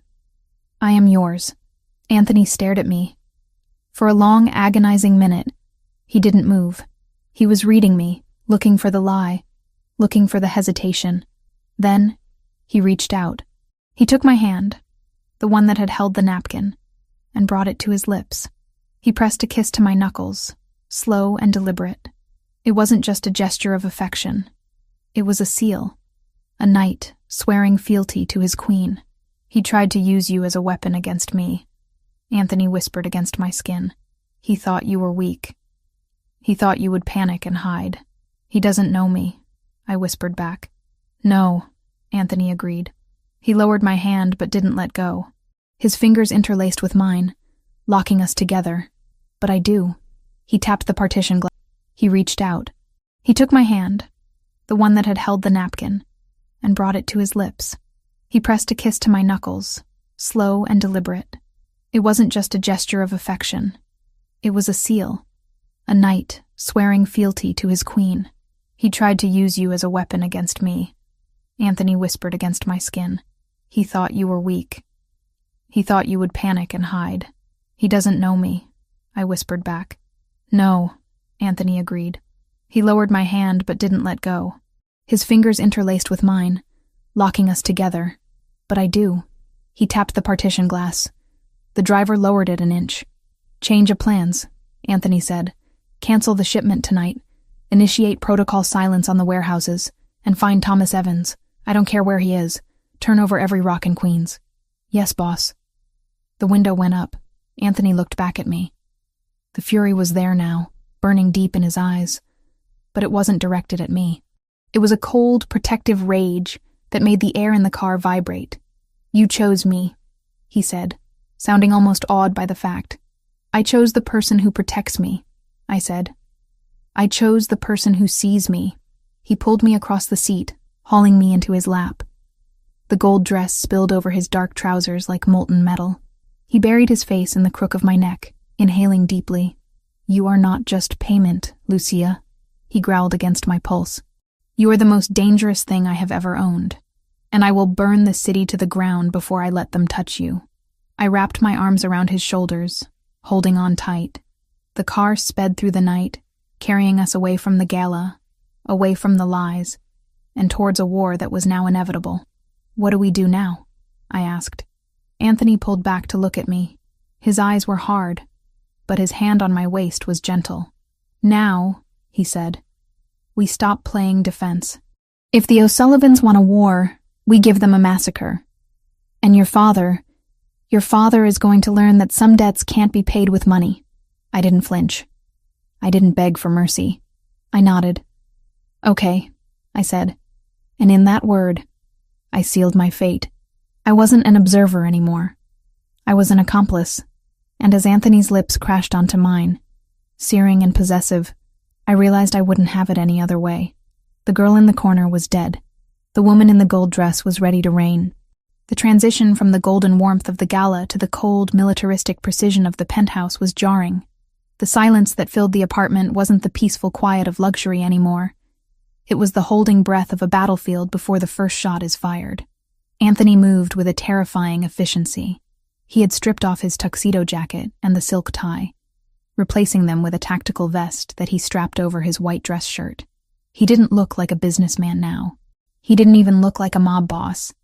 He looked like a soldier preparing for a siege.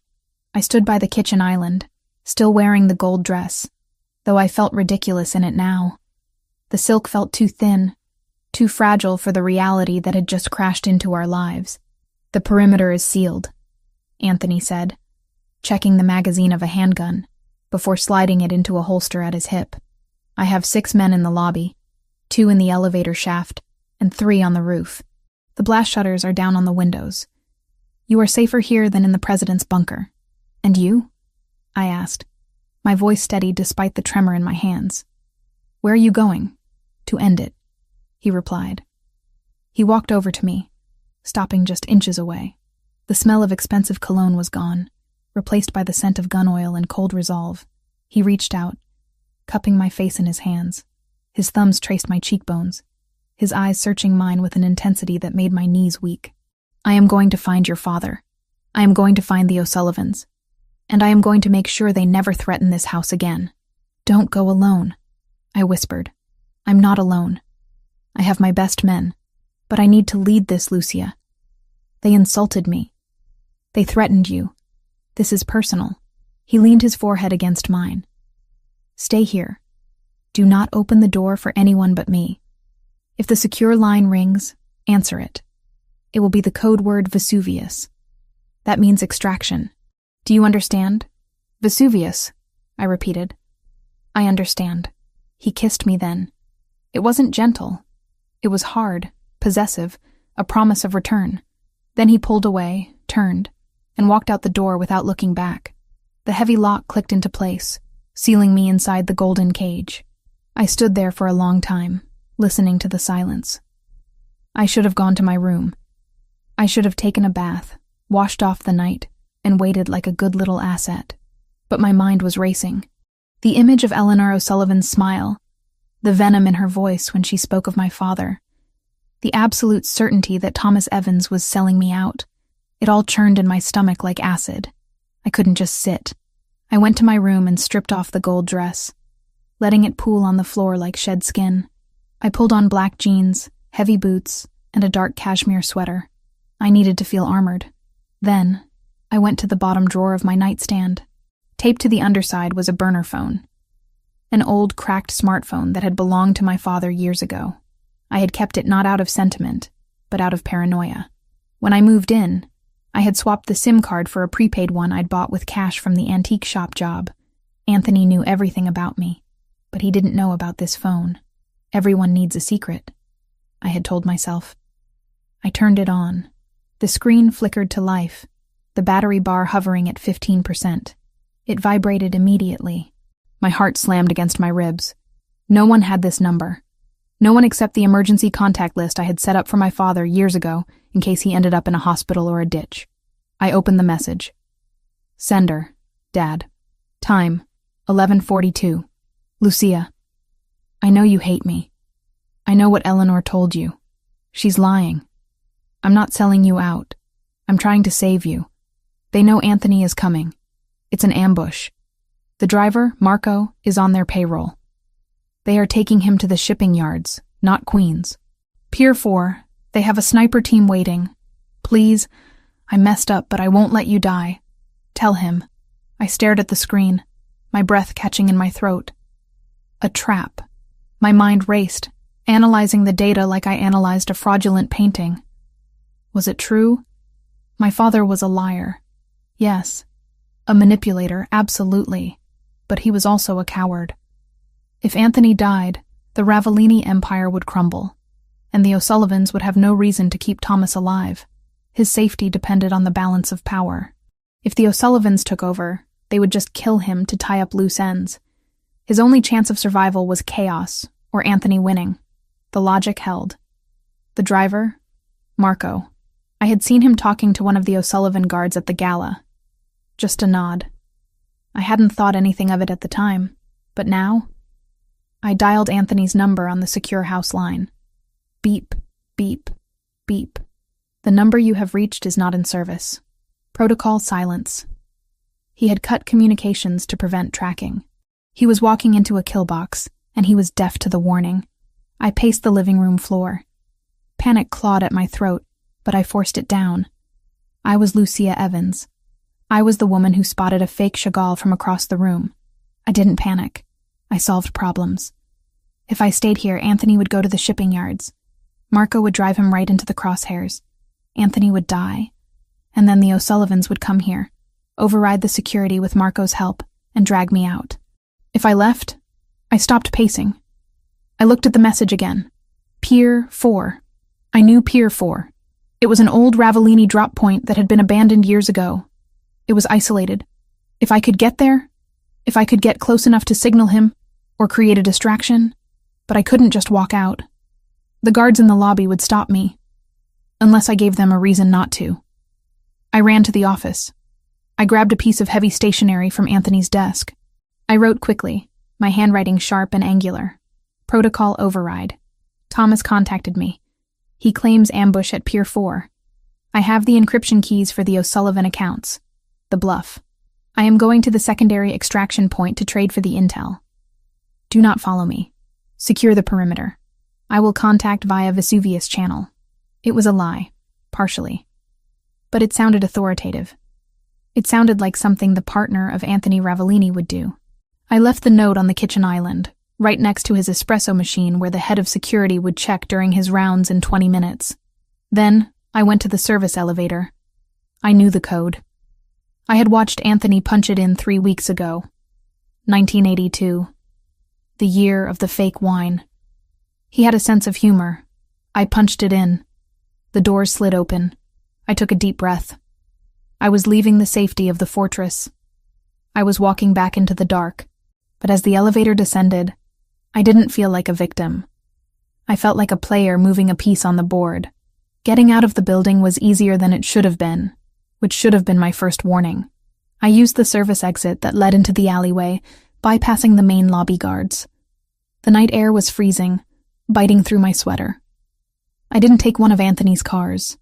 They were all tracked. I walked 3 blocks, keeping to the shadows, my boots silent on the wet pavement. I found a taxi stand near the metro station. Queens, I told the driver, near the shipyards, and step on it. The ride was a blur of neon lights and rain-streaked windows. I gripped the burner phone so hard my knuckles turned white. Every minute felt like an hour. I kept checking the time. 12:15 a.m. Anthony would be arriving soon. The taxi dropped me off a block away from the entrance to the pier. The area was desolate. Rusted fences, piles of shipping containers, the smell of salt water and rotting wood. I paid the driver with the cash I had stashed in my boot weeks ago and waited for him to leave. I moved toward Pier 4. It was dark, the only light coming from a single floodlight buzzing overhead. I didn't see Anthony's SUV. I didn't see Marco. I crept closer, hiding behind a stack of wooden pallets. My heart was hammering so loud I was sure it echoed off the metal containers. "Dad?" I whispered, looking at the phone. "Where are you?" My phone buzzed. "Inside the warehouse, 2nd floor office. I can see the entrance. Hurry, they're setting up." I looked at the warehouse. The side door was slightly ajar. Logic told me to wait. Logic told me to wait for Anthony. But fear for the man I loved, overrode the logic. If the sniper was already set up, Anthony wouldn't even make it out of the car. I slipped through the side door. The warehouse was cavernous, filled with shadows and the sound of dripping water. I kept low, moving toward the metal staircase that led to the foreman's office overlooking the floor. I climbed the stairs, testing each step for sound. I reached the top. The office door was closed. I could see a sliver of light underneath it.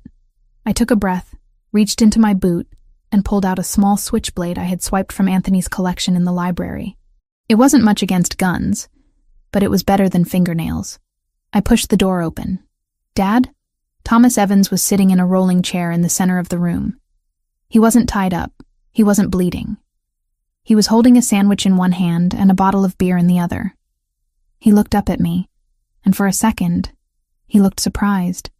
Then a slow, pathetic smile spread across his face. "You actually came," he said, chewing. "I told them you would. I told them you were loyal." I froze. The knife felt heavy in my hand. I looked around the room. It was empty. No snipers. No view of the ambush. Just my father, looking comfortable. "Where is the ambush?" I asked, my voice barely a whisper. "Where is Anthony?" "Anthony isn't coming here, Lucia," Thomas said, taking a sip of beer. "Anthony is halfway to Jersey by now, chasing a ghost lead I gave Eleanor to feed him. He's fine. Well, he's furious, but he's alive." The realization hit me like a physical blow to the chest. The air left my lungs. "You lied," I said. "I improvised," he corrected. He set the beer down. "See, the O'Sullivans, they didn't want Anthony tonight. They wanted you. They figured if they attacked the penthouse, Anthony would turn it into a fortress. They'd lose 50 men trying to get in. But if I could convince you that he was in danger, well, you'd walk right out the front door." He stood up, wiping crumbs from his shirt. "And look at you. You did. You walked right into the trade." "Trade?" I stepped back, gripping the knife. "What trade?" "My debt for you," Thomas said simply. 100 grand. That's what I owe. Eleanor said if I delivered you, the slate is clean. Plus, they give me a bus ticket to Florida and 5 grand in walking around money." He looked at me with those watery, weak eyes, the eyes I had inherited. "It's a good deal, Lucia. Anthony will find another girl. He's rich. But me? I was out of options. You sold me," I whispered. "Again." "I saved myself," he snapped, his voice rising. "Do you know what they do to people who don't pay? They were going to cut off my fingers, Lucia. One by one. You're young. You're pretty. You'll survive whatever they want. You're tough. Like your mother. Don't you dare speak her name," I hissed. I raised the knife.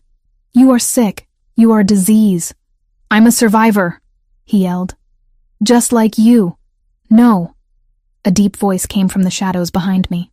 "She is nothing like you." I spun around. Emerging from the darkness of the stairwell were 3 men. I recognized the center one immediately.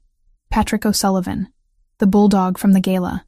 He was flanked by 2 guards who looked like they were carved out of granite. "Drop the knife, darling," Patrick said, his voice grating like gravel. "Or I shoot your father," which, honestly, would be doing the world a favor. But a deal is a deal. I looked at Patrick. Then I looked at Thomas.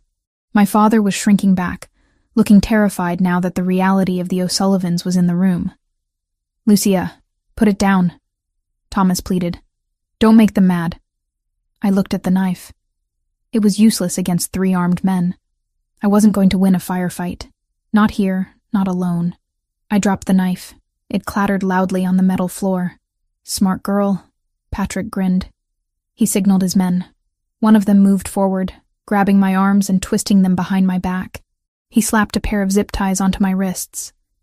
The plastic bit into my skin, tight and painful. "The debt is cleared?" Thomas asked, his voice trembling. "I can go?" Patrick looked at Thomas with pure disgust. "Yeah, you can go. Get out of my city, Evans. If I see you again, I'll kill you just for the smell." Thomas didn't wait. He grabbed his jacket. He started to walk toward the door, passing me. He paused for a second. He looked at me, bound and captured because I had tried to save the man I loved. Because I had believed, for one stupid second, that my father had a shred of humanity left. "It's for the best, Lucia," he mumbled, refusing to meet my eyes. "You'll see." Rage, cold and absolute, flooded my veins. It replaced the fear. It replaced the shock. "Thomas," I said. He looked up, surprised I spoke. I didn't scream. I didn't cry. I gathered every ounce of saliva in my mouth and spat right in his face. It hit him on the cheek, running down toward his chin. He flinched back as if I had burned him. "You aren't my father," I said, my voice dead calm. "And you didn't save yourself. You just dug a grave. Because when Anthony finds out what you did, Florida won't be far enough. Hell won't be far enough." Thomas wiped his face, looking shaken. He didn't say anything else. He turned and ran out of the room. a rat scurrying off a sinking ship. Patrick O'Sullivan laughed. He walked over to me, grabbing my chin roughly in his hand. He forced me to look at him. "You got fire," he noted. "I like that. Anthony always did have a taste for the wild ones." "He's going to kill you," I said. "He's going to burn this entire city down to find me." Patrick's smile faded. "Let him try. By the time he finds you, darling, you're going to be the bait in a trap so big even he can't chew his way out of it." He pulled a black hood from his pocket. "Nighty-night, princess." He jammed the hood over my head. My world went black. The last thing I smelled was the stale beer my father had been drinking and the cheap cologne of the O'Sullivan goon. I didn't struggle as they dragged me out. I didn't scream. I saved my energy. I thought about the note I had left. I thought about the encryption keys I had mentioned. The bluff. And I thought about Anthony. He hadn't been ambushed. He was safe. He was alive. And that meant he was coming. "Hold on," I told myself as they threw me into the back of a van. Just hold on. The engine roared to life, and the van lurched forward, carrying me away from the only home I had ever known. But as the darkness swallowed me, I didn't feel helpless. I felt a cold, calculating resolve hardening in my chest. My father had sold me for a bus ticket. The O'Sullivans had taken me for leverage, but they had all made one critical mistake. They thought they had captured a damsel. They didn't realize they had just kidnapped the queen. And the king was about to flip the board. The hood was ripped off my head, taking a few strands of hair with it. The sudden assault of fluorescent light was blinding, stinging my eyes like acid. I blinked rapidly, trying to clear the spots dancing in my vision, forcing my senses to recalibrate. The smell hit me first. Diesel fumes, rust, and the metallic tang of old blood. I was seated in a metal chair, my wrists zip-tied painfully behind my back, my ankles bound to the chair legs. Welcome back to the land of the living, sleeping beauty. Patrick O'Sullivan was leaning against a stack of crates a few feet away, twirling a heavy black pistol around his finger. We weren't in the office anymore. We were on the ground floor of a massive warehouse, a cathedral of corrugated steel and concrete. It was cold, the kind of damp chill that seeps into your bones and stays there. I straightened my spine. I wouldn't give him the satisfaction of seeing me slump. "You're making a mistake," I said. My voice was raspy, but steady. "I don't think so." Patrick grinned, revealing yellowed teeth. "I have the girl. I have the leverage. And soon I'll have the encryption keys to Ravellini's offshore accounts. Unless you lied about those?" "I didn't lie," I said, maintaining the bluff I had written in the note. "But I don't carry them in my head. They're on a secure server. You need my biometrics to access them. We'll get your biometrics," he said dismissively. "One way or another. Fingerprints are easy to take, even if they aren't attached to the hand anymore." I felt a cold shiver trace down my spine, but I locked it away. "Anthony will be here." "Anthony is chasing his tail in Jersey," Patrick laughed. "Your daddy did a good job, sold the lie perfectly." "Did he?" The voice didn't come from me. It came from the shadows near the loading dock doors. Patrick spun around, raising his gun. His 6 guards, positioned around the perimeter, snapped their weapons up. Emerging from the darkness wasn't a SWAT team. It wasn't a roaring army. It was just Anthony Ravellini. He walked into the circle of light with a terrifying, casual grace. He wasn't wearing his tactical vest anymore. He had discarded it, leaving him in a white dress shirt that was stark against the gloom. His hands were empty. He held them out to his sides, palms open. "Anthony," Patrick sneered, though I saw his grip on the gun tighten. "You're faster than I thought. But you're stupid. Walking in here alone?" "I'm not alone," Anthony said calmly. He stopped 10 feet away from us. He didn't look at Patrick. He looked at me. His dark eyes swept over my face, checking for bruises, for blood. When he saw I was unharmed, a muscle in his jaw ticked. The only sign of the volcano erupting beneath his skin. I brought a gift. Anthony signaled with 2 fingers. From the darkness behind him, 2 of his enforcers dragged a man into the light. They didn't walk him. They hauled him by his armpits, his feet dragging uselessly on the concrete. They threw him to the floor at Patrick's feet. It was Thomas Evans. My father looked like he had been through a blender. His lip was split, his eye swollen shut, and he was sobbing. Incoherent pleas for mercy bubbling from his lips.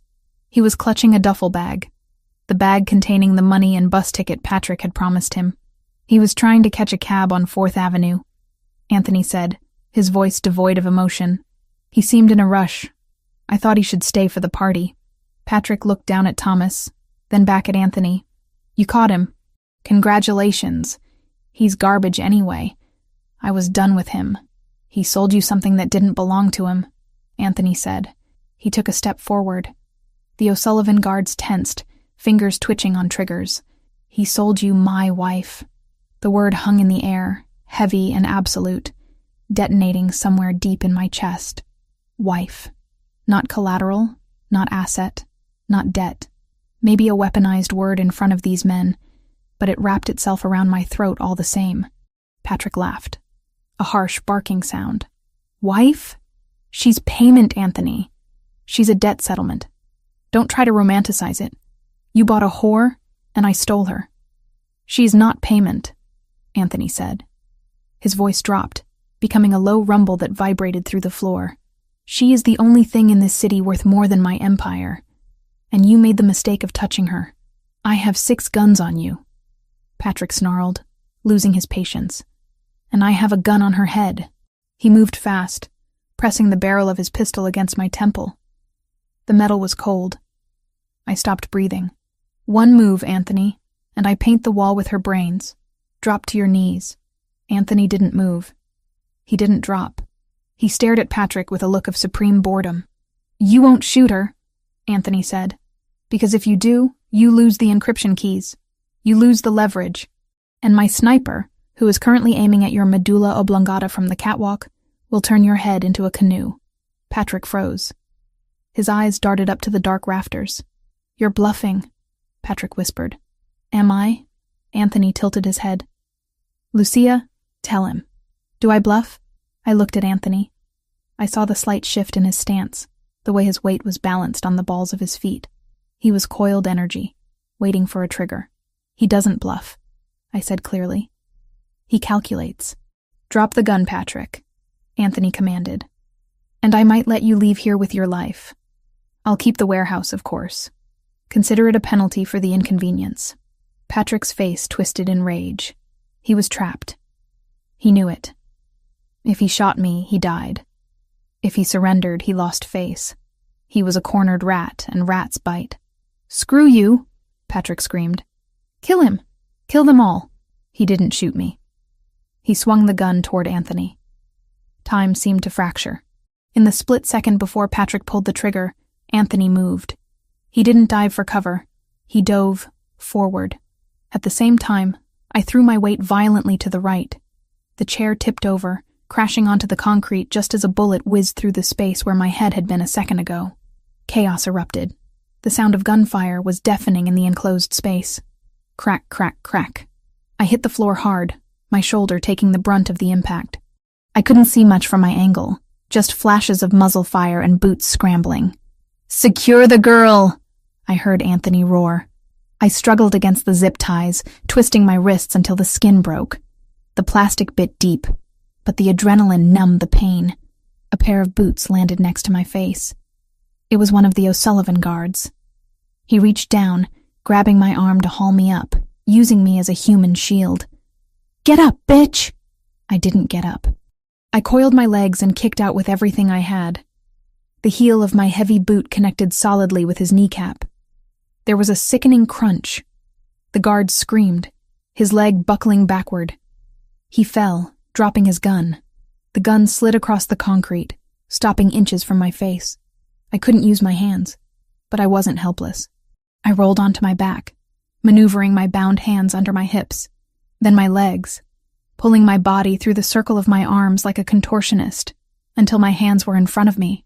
It dislocated my thumb, a sharp, blinding pop of pain. But my hands were forward. I grabbed the gun. The guard was trying to stand on his broken leg, reaching for his knife.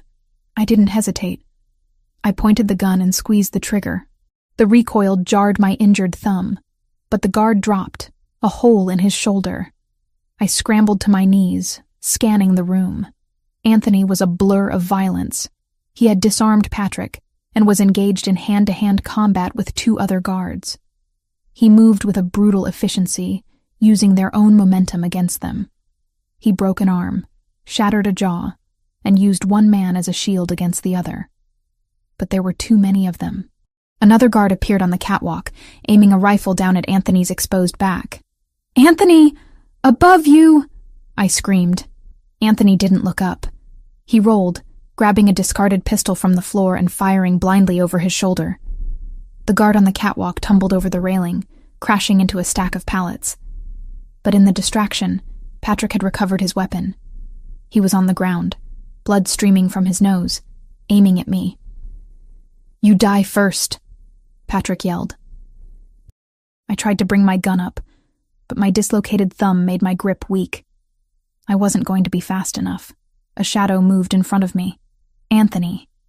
He stepped into the line of fire just as Patrick pulled the trigger. The impact was audible, a wet, heavy thud. Anthony jerked back, his body shielding mine completely.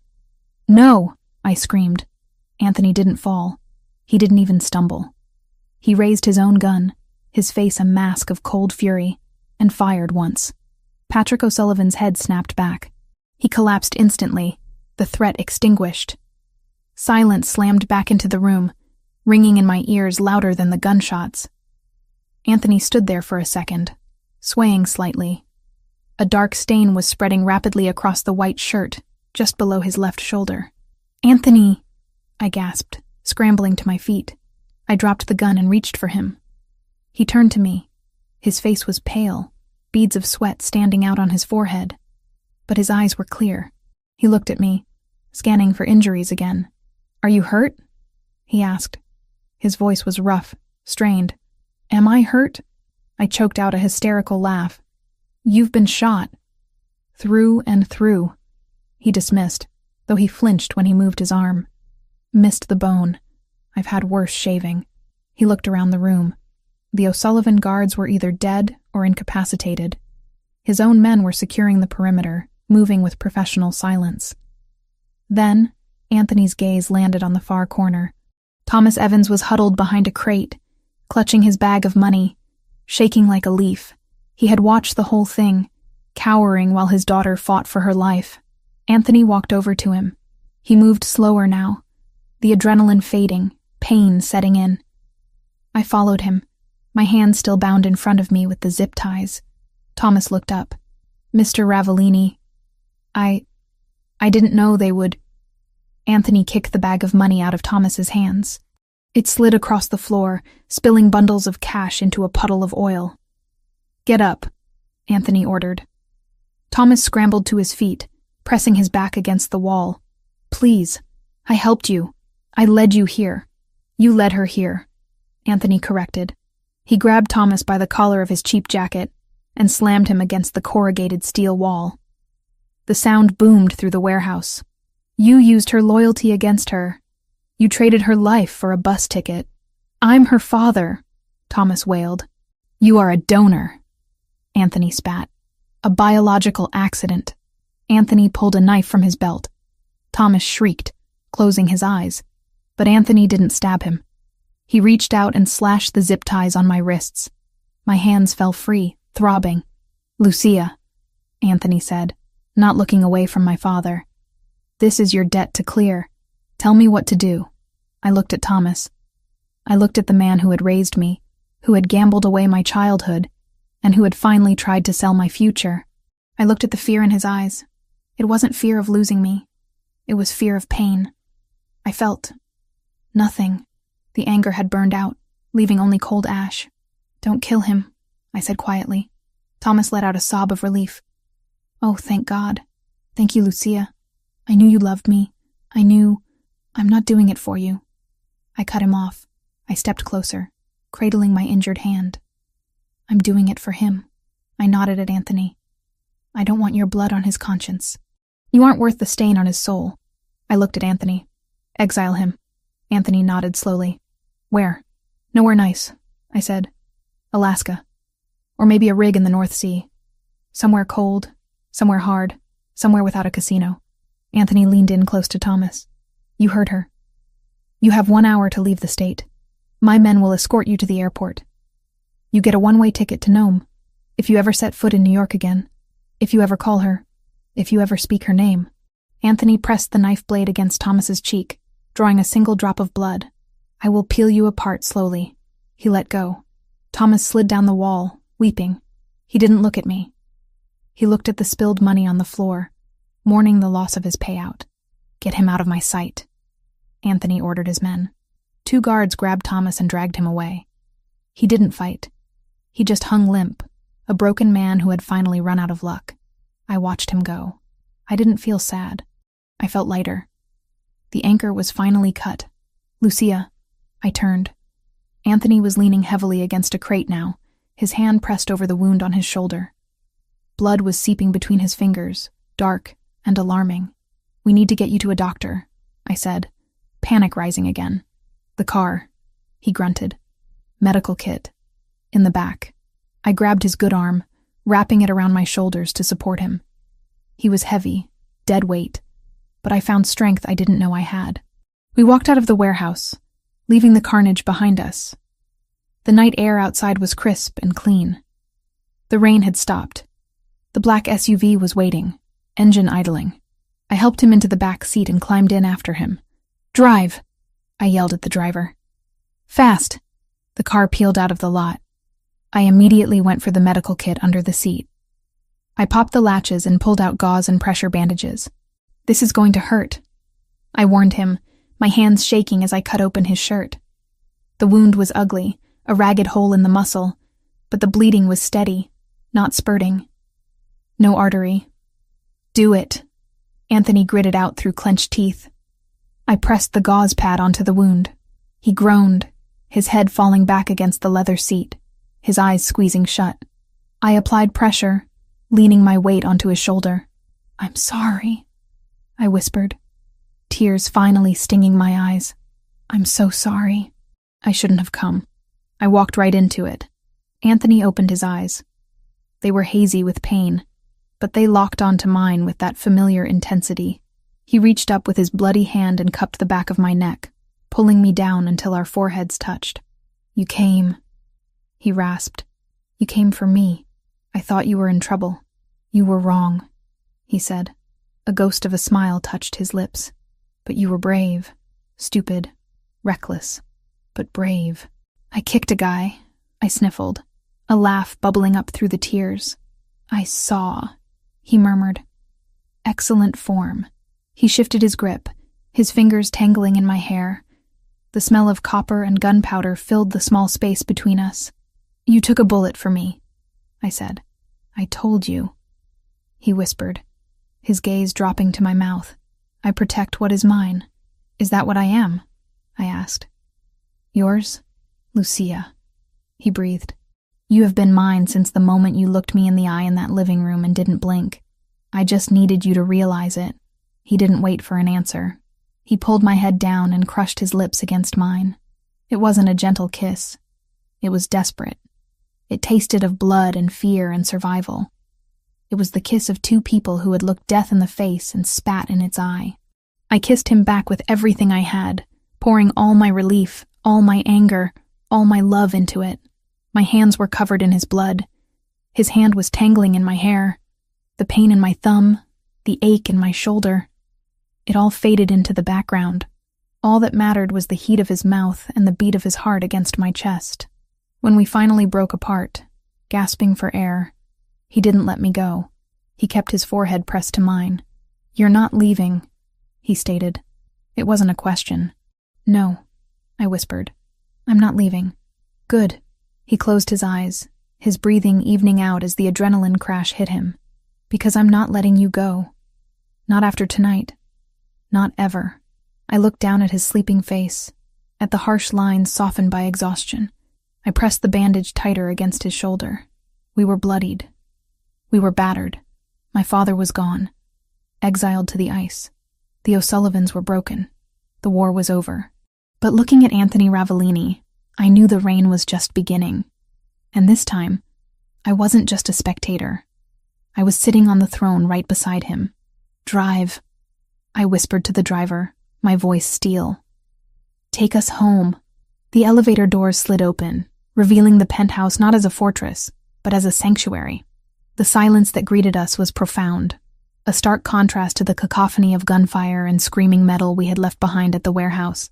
I helped Anthony into the living room. He was heavy against me, his adrenaline fading, leaving behind the raw, grinding reality of a bullet wound. His face was pale, a sheen of sweat clinging to his forehead. But he didn't complain. He didn't groan. He just moved with a grim determination, one foot in front of the other.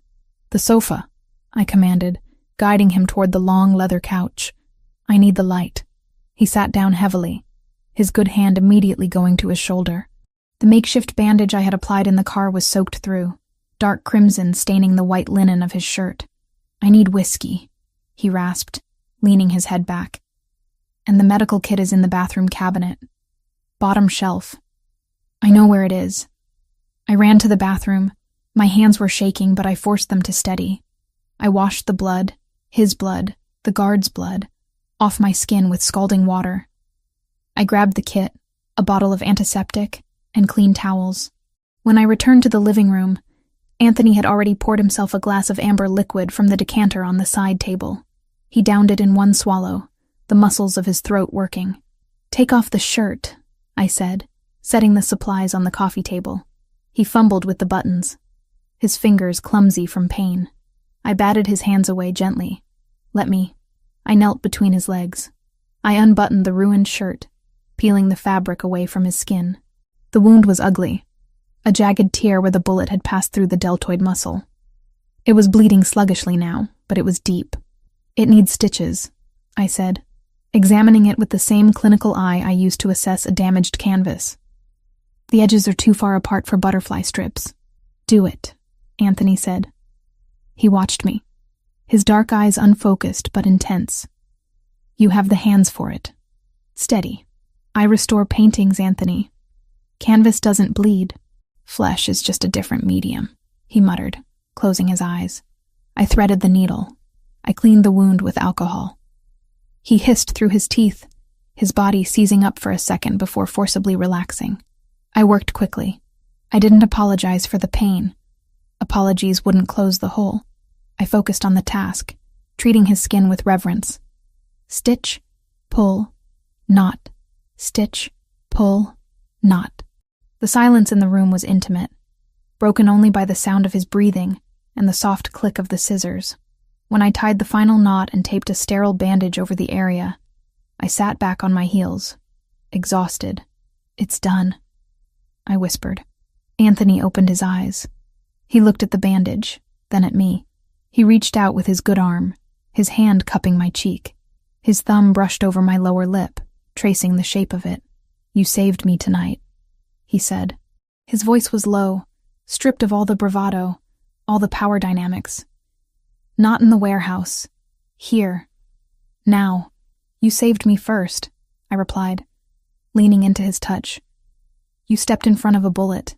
I would step in front of a train for you," he said simply. The air between us shifted. It wasn't just gratitude anymore. It was something heavier, hotter. The adrenaline that had kept us moving was transforming into a different kind of hunger. We had survived. We were alive. And the need to reaffirm that life, to feel it in every nerve ending, was overwhelming. "Lucia," he breathed, his gaze dropping to my lips. "Come here." I didn't hesitate. I stood up and straddled his lap, mindful of his injured shoulder. I wrapped my arms around his neck, burying my face in the curve of his throat. He smelled of whiskey, copper, and sandalwood. He smelled like home. "I thought I lost you," I confessed against his skin. "When Patrick had the gun." "You will never lose me," Anthony swore, his hand tangled in my hair, pulling my head back so he could look at me. "I am a difficult man to kill, especially now that I have something to live for." He kissed me. This wasn't like the kiss in the car. That was desperate. This was deliberate. It was a claiming. It was a slow, burning fuse that ignited everything it touched. His lips were demanding, moving against mine with a possessive rhythm that made my toes curl. I opened to him, tasting the whiskey on his tongue, meeting his fire with my own. His hand slid down my back, finding the hem of my sweater. His touch was electric, searing through the cashmere. I helped him, pulling the sweater over my head, discarding it on the floor next to his bloody shirt. Skin on skin. The friction was intoxicating. I traced the muscles of his chest, avoiding the bandage, feeling the heavy thud of his heart beneath my palm. It was beating for me. "The contract," he murmured, breaking the kiss to look into my eyes. "It's void." "I know," I whispered. "I'm not here because of a debt." "Say it," he commanded. "Tell me why you are here." "Because I want you," I said, my voice trembling with the truth of it. "Because I choose this. I choose you." He groaned, a sound torn from his chest, and pulled me closer. There were no more words. There was only the heat of the penthouse, the city lights watching from a distance, and the two of us, finally breaking down the last walls between us. It wasn't a transaction. It wasn't payment. It was a collision of two souls who had been forged in the fire and found they were made of the same steel. We moved together with a desperate, beautiful rhythm, erasing the violence of the night with the tenderness of the morning. I fell asleep in his arms, his good arm draped over me like a shield, the steady rise and fall of his chest, the only lullaby I needed. The morning sun didn't feel intrusive. It felt victorious. I woke up alone in the bed. For a moment, panic flared. Old habits die hard. But then I saw the note on the pillow. Meeting with the capos. 9 a.m., wear armor. I smiled. He hadn't left me behind. He was inviting me to the war room. I got up, my body aching in a pleasant, lingering way. I showered, scrubbing away the last remnants of the warehouse. I stood before the wardrobe, looking at the rows of clothes Anthony had bought for me. Wear armor. I pushed aside the dresses. Today wasn't a day for silk and flow. Today was a day for structure. I chose a pair of high-waisted black trousers, tailored to perfection. I paired them with a crisp white silk button-down shirt, tucking it in sharply. I added a black blazer with sharp shoulders, power dressing at its finest. No jewelry except the diamond earrings. Hair pulled back in a severe, sleek ponytail. I looked in the mirror. I didn't look like a mistress. I looked like a CEO. I looked like a Ravellini. I walked out of the room and headed toward the office. I could hear voices drifting down the hallway. Low, rumbling, masculine voices. Tension hung in the air like cigar smoke. The double doors to the office were closed. 2 guards stood outside. They saw me coming. They saw the way I walked, chin up, eyes forward. They didn't ask for ID. They stepped aside and opened the doors. I walked in. The room went silent. Around the long mahogany table sat the inner circle of the Ravellini crime family. 8 men. Hard men. Men with scars and expensive suits and outdated ideas about women. Anthony sat at the head of the table. His left arm was in a sling, hidden beneath his suit jacket, draped over his shoulder. He looked pale, but his eyes were alert, dangerous. He didn't look surprised to see me. He looked proud. "Gentlemen?" Anthony said, his voice cutting through the silence. "You all know Lucia. We know who she is. One of the capos, a man named Russo, no relation to the other family, grunted. He didn't look at me. He looked at Anthony. "We heard what happened last night. We heard you took a bullet. For a girl." The disrespect was subtle, but it was there. The implication was clear. You are weak. You let a woman compromise you. "I took a bullet eliminating the head of the O'Sullivan family," Anthony corrected coldly. "Patrick is dead. The O'Sullivan leadership is decapitated. Lucia moved because she believed there was a sniper waiting to put a hole in my skull the second I stepped out of the car. She acted to keep the man who runs this family alive. That sounds like a victory to me, Russo." "It's a mess," another capo argued. "The streets are going to be chaos. The O'Sullivan fronts, their money, it's all going to go underground. We missed the chance to seize their assets because we were too busy playing hero." This was my cue. I didn't ask for permission to speak. I walked to the head of the table, standing to Anthony's right. I placed a folder I had compiled from my mental notes onto the mahogany surface. "You're wrong," I said. Every head snapped toward me. The audacity of a woman speaking in this room was unheard of. "Excuse me?" Russo scoffed. "Anthony, get your pet under control." Anthony didn't move. He leaned back in his chair, gesturing to me. "The floor is yours, Lucia." I turned my gaze on Russo. I didn't flinch. I looked him dead in the eye, using the same cold calculation I used to spot a fake signature. "You think the O'Sullivan money is gone because you're looking for cash," I said, my voice steady and projecting to the back of the room. "You're looking for duffel bags and safes. But the O'Sullivans didn't keep their wealth in cash. They kept it in assets. Shell companies. Art. Real estate." I opened the folder. It was empty of paper. But I didn't need notes. I had a photographic memory for value. "Last night," I continued, pacing slowly down the length of the table. "While I was in their warehouse, I saw their shipping manifests. I saw their inventory." "So?" Russo challenged. "Junk." "Not junk," I corrected. "Leverage." The O'Sullivans were laundering money through a gallery in Chelsea, the Gilded Frame. They were buying high-end antiques at inflated prices to clean their drug money. I know this because I saw a shipment of 18th century French furniture sitting in that warehouse. That shipment alone is worth $3 million on the legitimate market.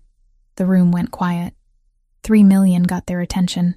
"But more importantly," I said, turning back to face them, "I know where the paper trail leads. Patrick O'Sullivan was sloppy. He was buying fakes to cut costs, thinking no one would notice. If we seize those assets, we don't just get the furniture. We get the proof of tax fraud for every shell company attached to those purchases. We can use that leverage to blackmail their remaining lieutenants into flipping to our side." I stopped at the foot of the table. "You're worried about chaos in the streets? There won't be chaos. Because by noon today, we will own their supply chain, their laundering fronts, and their loyalty. We don't need to shoot our way into their territory. We just need to buy the mortgage on their house and evict them." I looked around the table. "I can identify every fake asset they hold. I can tell you which accounts are vulnerable. I can double the family's liquid capital in 3 months without firing a single bullet." I placed my hands on the table, leaning forward slightly. "Anthony didn't take a bullet for a girl," I said, my voice hard as diamond. "He took a bullet to secure the greatest asset this family has ever acquired. Me." Silence stretched for 10 seconds. It was heavy, thick with calculation. Russo looked at me. He looked at the folder. Then he looked at Anthony. "Is she serious?" Russo asked. "She spotted a fake Renoir from across the room that cost me $2 million, Anthony said, a smirk playing on his lips. "She's deadly serious." Russo looked back at me. The sneer was gone, replaced by a grudging, greedy respect. $3 million in furniture?" he asked. "Conservative estimate," I replied. "If we auction it in London, maybe 4. Russo nodded slowly. He tapped his knuckles on the table. "All right," Russo said. "I'm listening." One by one, the other capos nodded. The tension in the room broke. They weren't looking at me like a mistress anymore. They were looking at me like a money printer. I walked back to Anthony's side. I didn't sit down. I stood next to his chair, my hand resting lightly on the back of it, just inches from his shoulder. "Any objections?" Anthony asked, his voice final. "No, boss." The table murmured in unison. "Good," Anthony said. "Then get to work. Lucia will provide the list of targets. You seize them. Dismissed." The men stood up, gathering their things, filing out of the room with a new energy. They had a plan. They had a future. When the last door closed, Anthony let out a long breath. He slumped slightly, the pain in his shoulder clearly taking its toll now that the performance was over. I turned to him immediately, crouching down by his chair. "You should be resting," I scolded gently. "I'm fine," he said, reaching out to take my hand. He brought it to his lips, kissing the knuckles. "You were magnificent." "I was terrified," I admitted. "You didn't show it. You walked in here and owned the room. You owned them." "I just spoke their language," I said. "Greed." Anthony chuckled, then winced. "Greed is useful. But loyalty is rare. He looked at me, his dark eyes searching mine. They accepted you, he said. Do you realize what that means? You aren't just on the periphery anymore. You are in the center. There is no going back to a normal life after this. You are a Ravellini now, in blood and in business. I know, I said. I thought about the antique shop, about the quiet life of poverty I had left behind. It felt like a dream from another lifetime. I looked at the man in front of me, wounded, dangerous, and looking at me with a love that terrified me in its intensity. I don't want a normal life, Anthony. I want this. I want us. Good, he whispered, because I intend to keep you for a very long time. He pulled me up, guiding me to sit on his lap, careful of his sling. I rested my head on his good shoulder, looking out the massive glass window at the city below. The O'Sullivans were gone. My father was exiled. The Capos were in line. We had won. But as I watched the clouds drift over the skyline, I knew the game never truly ended. There would always be new enemies, new debts, new threats. But for the first time, I wasn't afraid of the future. Let them come. Let them try. They would find us ready. The king and his queen, sitting in their high tower, watching the world burn and rebuilding it in our own image. Lucia? Anthony murmured against my hair. Yes, that furniture. Is it really worth $3 million? I smiled against his neck. Probably closer to 5, I whispered. But I like to underpromise and overdeliver. Anthony laughed, a rich, deep sound that filled the empty room. That's my girl. 6 months. 182 days. That was how long it had been since the night at the warehouse. Since the night the O'Sullivan empire crumbled and mine began. I stood in the center of the Ravellini Gallery's main showroom, surrounded by the quiet hum of extreme wealth. The space was cavernous, with polished concrete floors and stark white walls that made the art pop with almost violent intensity. Tonight was the opening of our Renaissance of Shadows exhibition, a curated collection of recovered 17th century Italian masterworks. Officially, I was the curator and director. Unofficially, I was the woman who had turned the Ravellini family's dirty money into a cultural institution so pristine that even the mayor was attending tonight. Director Evans? I turned. A young assistant, fresh out of Columbia and terrified of her own shadow, was holding a clipboard. It's just Lucia, Sarah, I corrected gently, though I kept my posture rigid. What is it? The bidder for the Caravaggio. He's asking about the provenance documents. He says there's a gap in the ownership history between 1942 and 1946. I smiled. It was a practiced, shark-like smile I had learned from Anthony. Tell Mr. Henderson that the gap exists because the painting was hidden in a monastery in Tuscany to protect it from the fascists. I lied smoothly. And tell him if he asks again, the price goes up another 10% for historical research fees. Sarah's eyes widened. Can we do that? We can do whatever we want, Sarah. We own the painting. We own the building. We practically own the block. She nodded frantically and scurried away. I took a sip of my sparkling water. The imposter syndrome that used to plague me, the voice that whispered, "You are just a fraud, you are just a girl with a debt," was silent. It had been silenced by 6 months of hard wins. I hadn't just decorated Anthony's life. I had optimized it. The O'Sullivan assets we seized were now legitimate revenue streams. The furniture I had identified in the warehouse sold for $4.2 million in London. The shell companies were dismantled and restructured. I wasn't just safe. I was essential. You look dangerous when you're thinking about money. The voice came from behind me, low and intimate, sending a familiar shiver down my spine. I didn't turn immediately. I let the presence of him wash over me. Anthony Ravellini, my partner, my lover, the man who had reshaped my reality. I'm always thinking about money, I said, turning slowly. It's part of the job description. Anthony was standing there, looking devastating in a tuxedo that fit his broad shoulders like a second skin. His arm, fully healed now, though a jagged scar remained as a souvenir of our war, was resting casually in his pocket. His dark eyes were fixed on me with a look that made the crowded room disappear. "You outdid yourself," he said, gesturing to the gallery. "The mayor is currently telling the police commissioner that you are a visionary." "The mayor is drunk on the Prosecco," I replied dryly, "and the commissioner knows exactly who runs this city, regardless of what art is on the walls." Anthony stepped closer, invading my personal space in that way he did, claiming me without touching me. "They fear you, Lucia. I saw the way Henderson looked at you. He was terrified to negotiate." "Good," I said. "Fear pays better than respect. Is that something I taught you?" "I'm a quick study." He chuckled, a rich sound that vibrated in his chest. He reached out, his fingers brushing the fabric of my dress. Tonight, I wore silver, a metallic, fluid silk that looked like poured mercury. It was cold, sharp, and undeniable. "Have you heard from the North?" I asked quietly, the code we used for my father. Anthony's expression hardened instantly. The playfulness vanished. "The report came in this morning," he said. "He's in Nome. He's working on a crab boat. It's brutal work, cold, dangerous. Is he gambling? There are no casinos on a fishing trawler, Lucia, and the local bars know that if he places a bet, his kneecaps belong to me.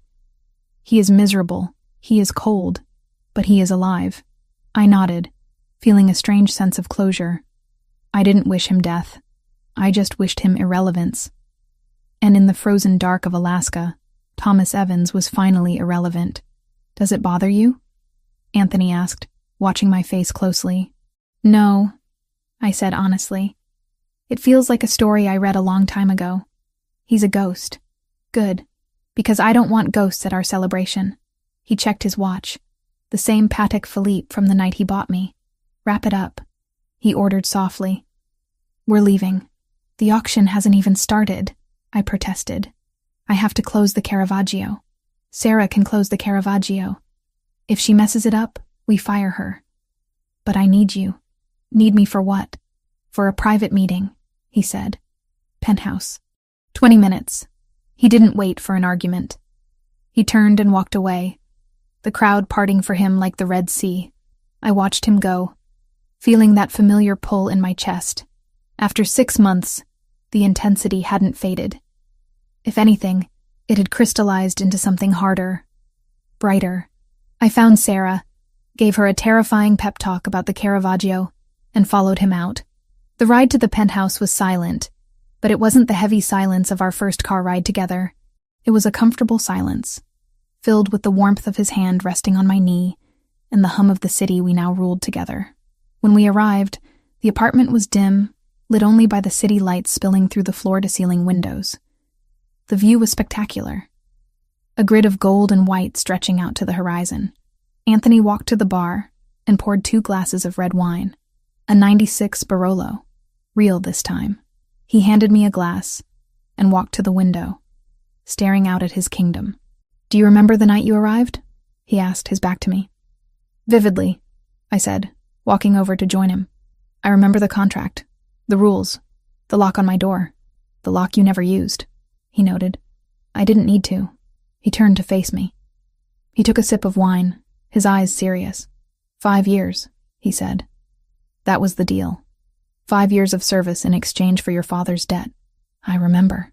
"We are 6 months in," he said. "You have paid that debt 10 times over, Lucia." The O'Sullivan acquisition alone covered the $400,000. The gallery profits cover the interest. Technically, legally, the ledger is balanced. My heart skipped a beat. A cold feeling washed over me. Was this a breakup? Was he firing me? "Are you saying my time is up?" I asked carefully. "Are you evicting me?" Anthony reached into the inside pocket of his tuxedo jacket. He pulled out a folded piece of paper. It was heavy, cream-colored stationery. I recognized the letterhead. It was the contract. The original document he had made me sign in the car that first night. He held it up. "Article 4, Section 2, he recited from memory. "Upon satisfaction of the debt, the collateral, Lucia Evans, shall be released from all obligations and provided with a severance package sufficient for relocation." He looked at me. "You are free, Lucia." I stared at the paper, 6 months ago, that paper had been a chain. Now, looking at it, I felt a surge of panic. Freedom? Freedom meant leaving. Freedom meant a life without the adrenaline, without the power, without him. I don't want a severance package, I said, my voice tight. It's substantial, Anthony continued, ignoring me. $5 million, a clean identity, an apartment in Paris or London or Rome. You could appraise art for the Louvre. You could live a life where no one carries a gun and no one bleeds on your carpet. He held the paper over the flame of a candle burning on the side table. Anthony, don't! I stepped forward. The corner of the paper caught fire. The orange flame curled the edge, turning the legal jargon into ash. It's done, he said. He dropped the burning contract into a metal ashtray. We watched it burn. The words, collateral and owner, disappeared in smoke. The debt is paid, Anthony said, his voice rough. Your father is gone. The contract is ash. You are not a prisoner. You are not an employee. You are standing in this room because you walked in, but you can walk out. He stepped closer, his body heat radiating toward me. So I am asking you, Lucia. Not telling you. Asking you. He looked vulnerable. For the first time since I had known him, the Mafia boss looked terrified. Go to Paris, he whispered. Be safe. Be normal. Find a man who doesn't have a target on his back.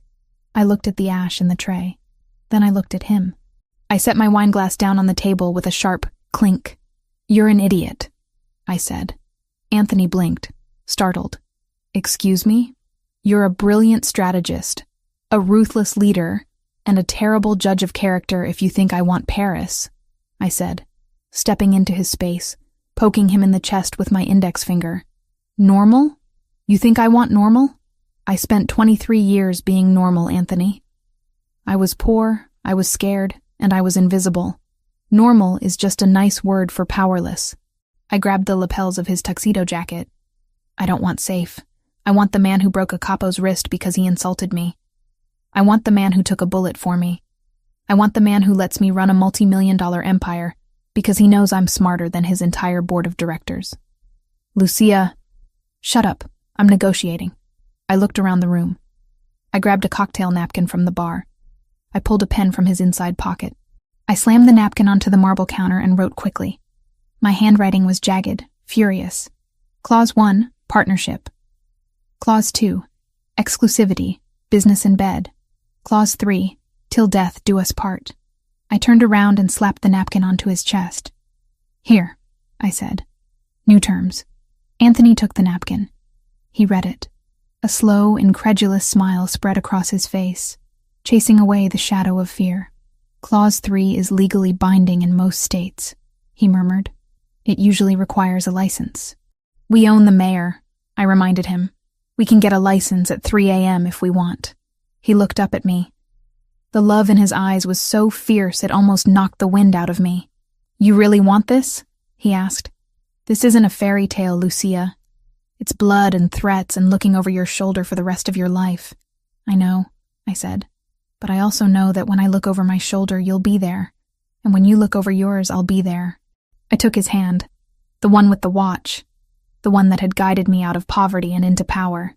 I'm not the girl in the corner anymore, Anthony. I'm the woman standing next to you. Deal with it. Anthony laughed.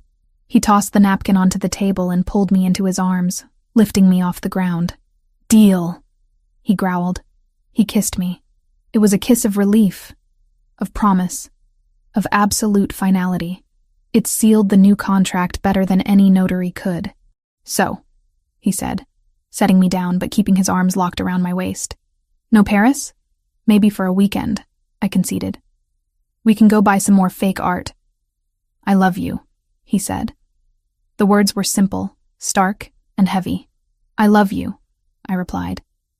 Now, are you going to keep talking? Or are you going to show me why I signed that exclusivity clause? Anthony's grin turned predatory. Bedroom. Now. Yes, boss. We walked toward the hallway, hand in hand. I glanced back one last time at the window.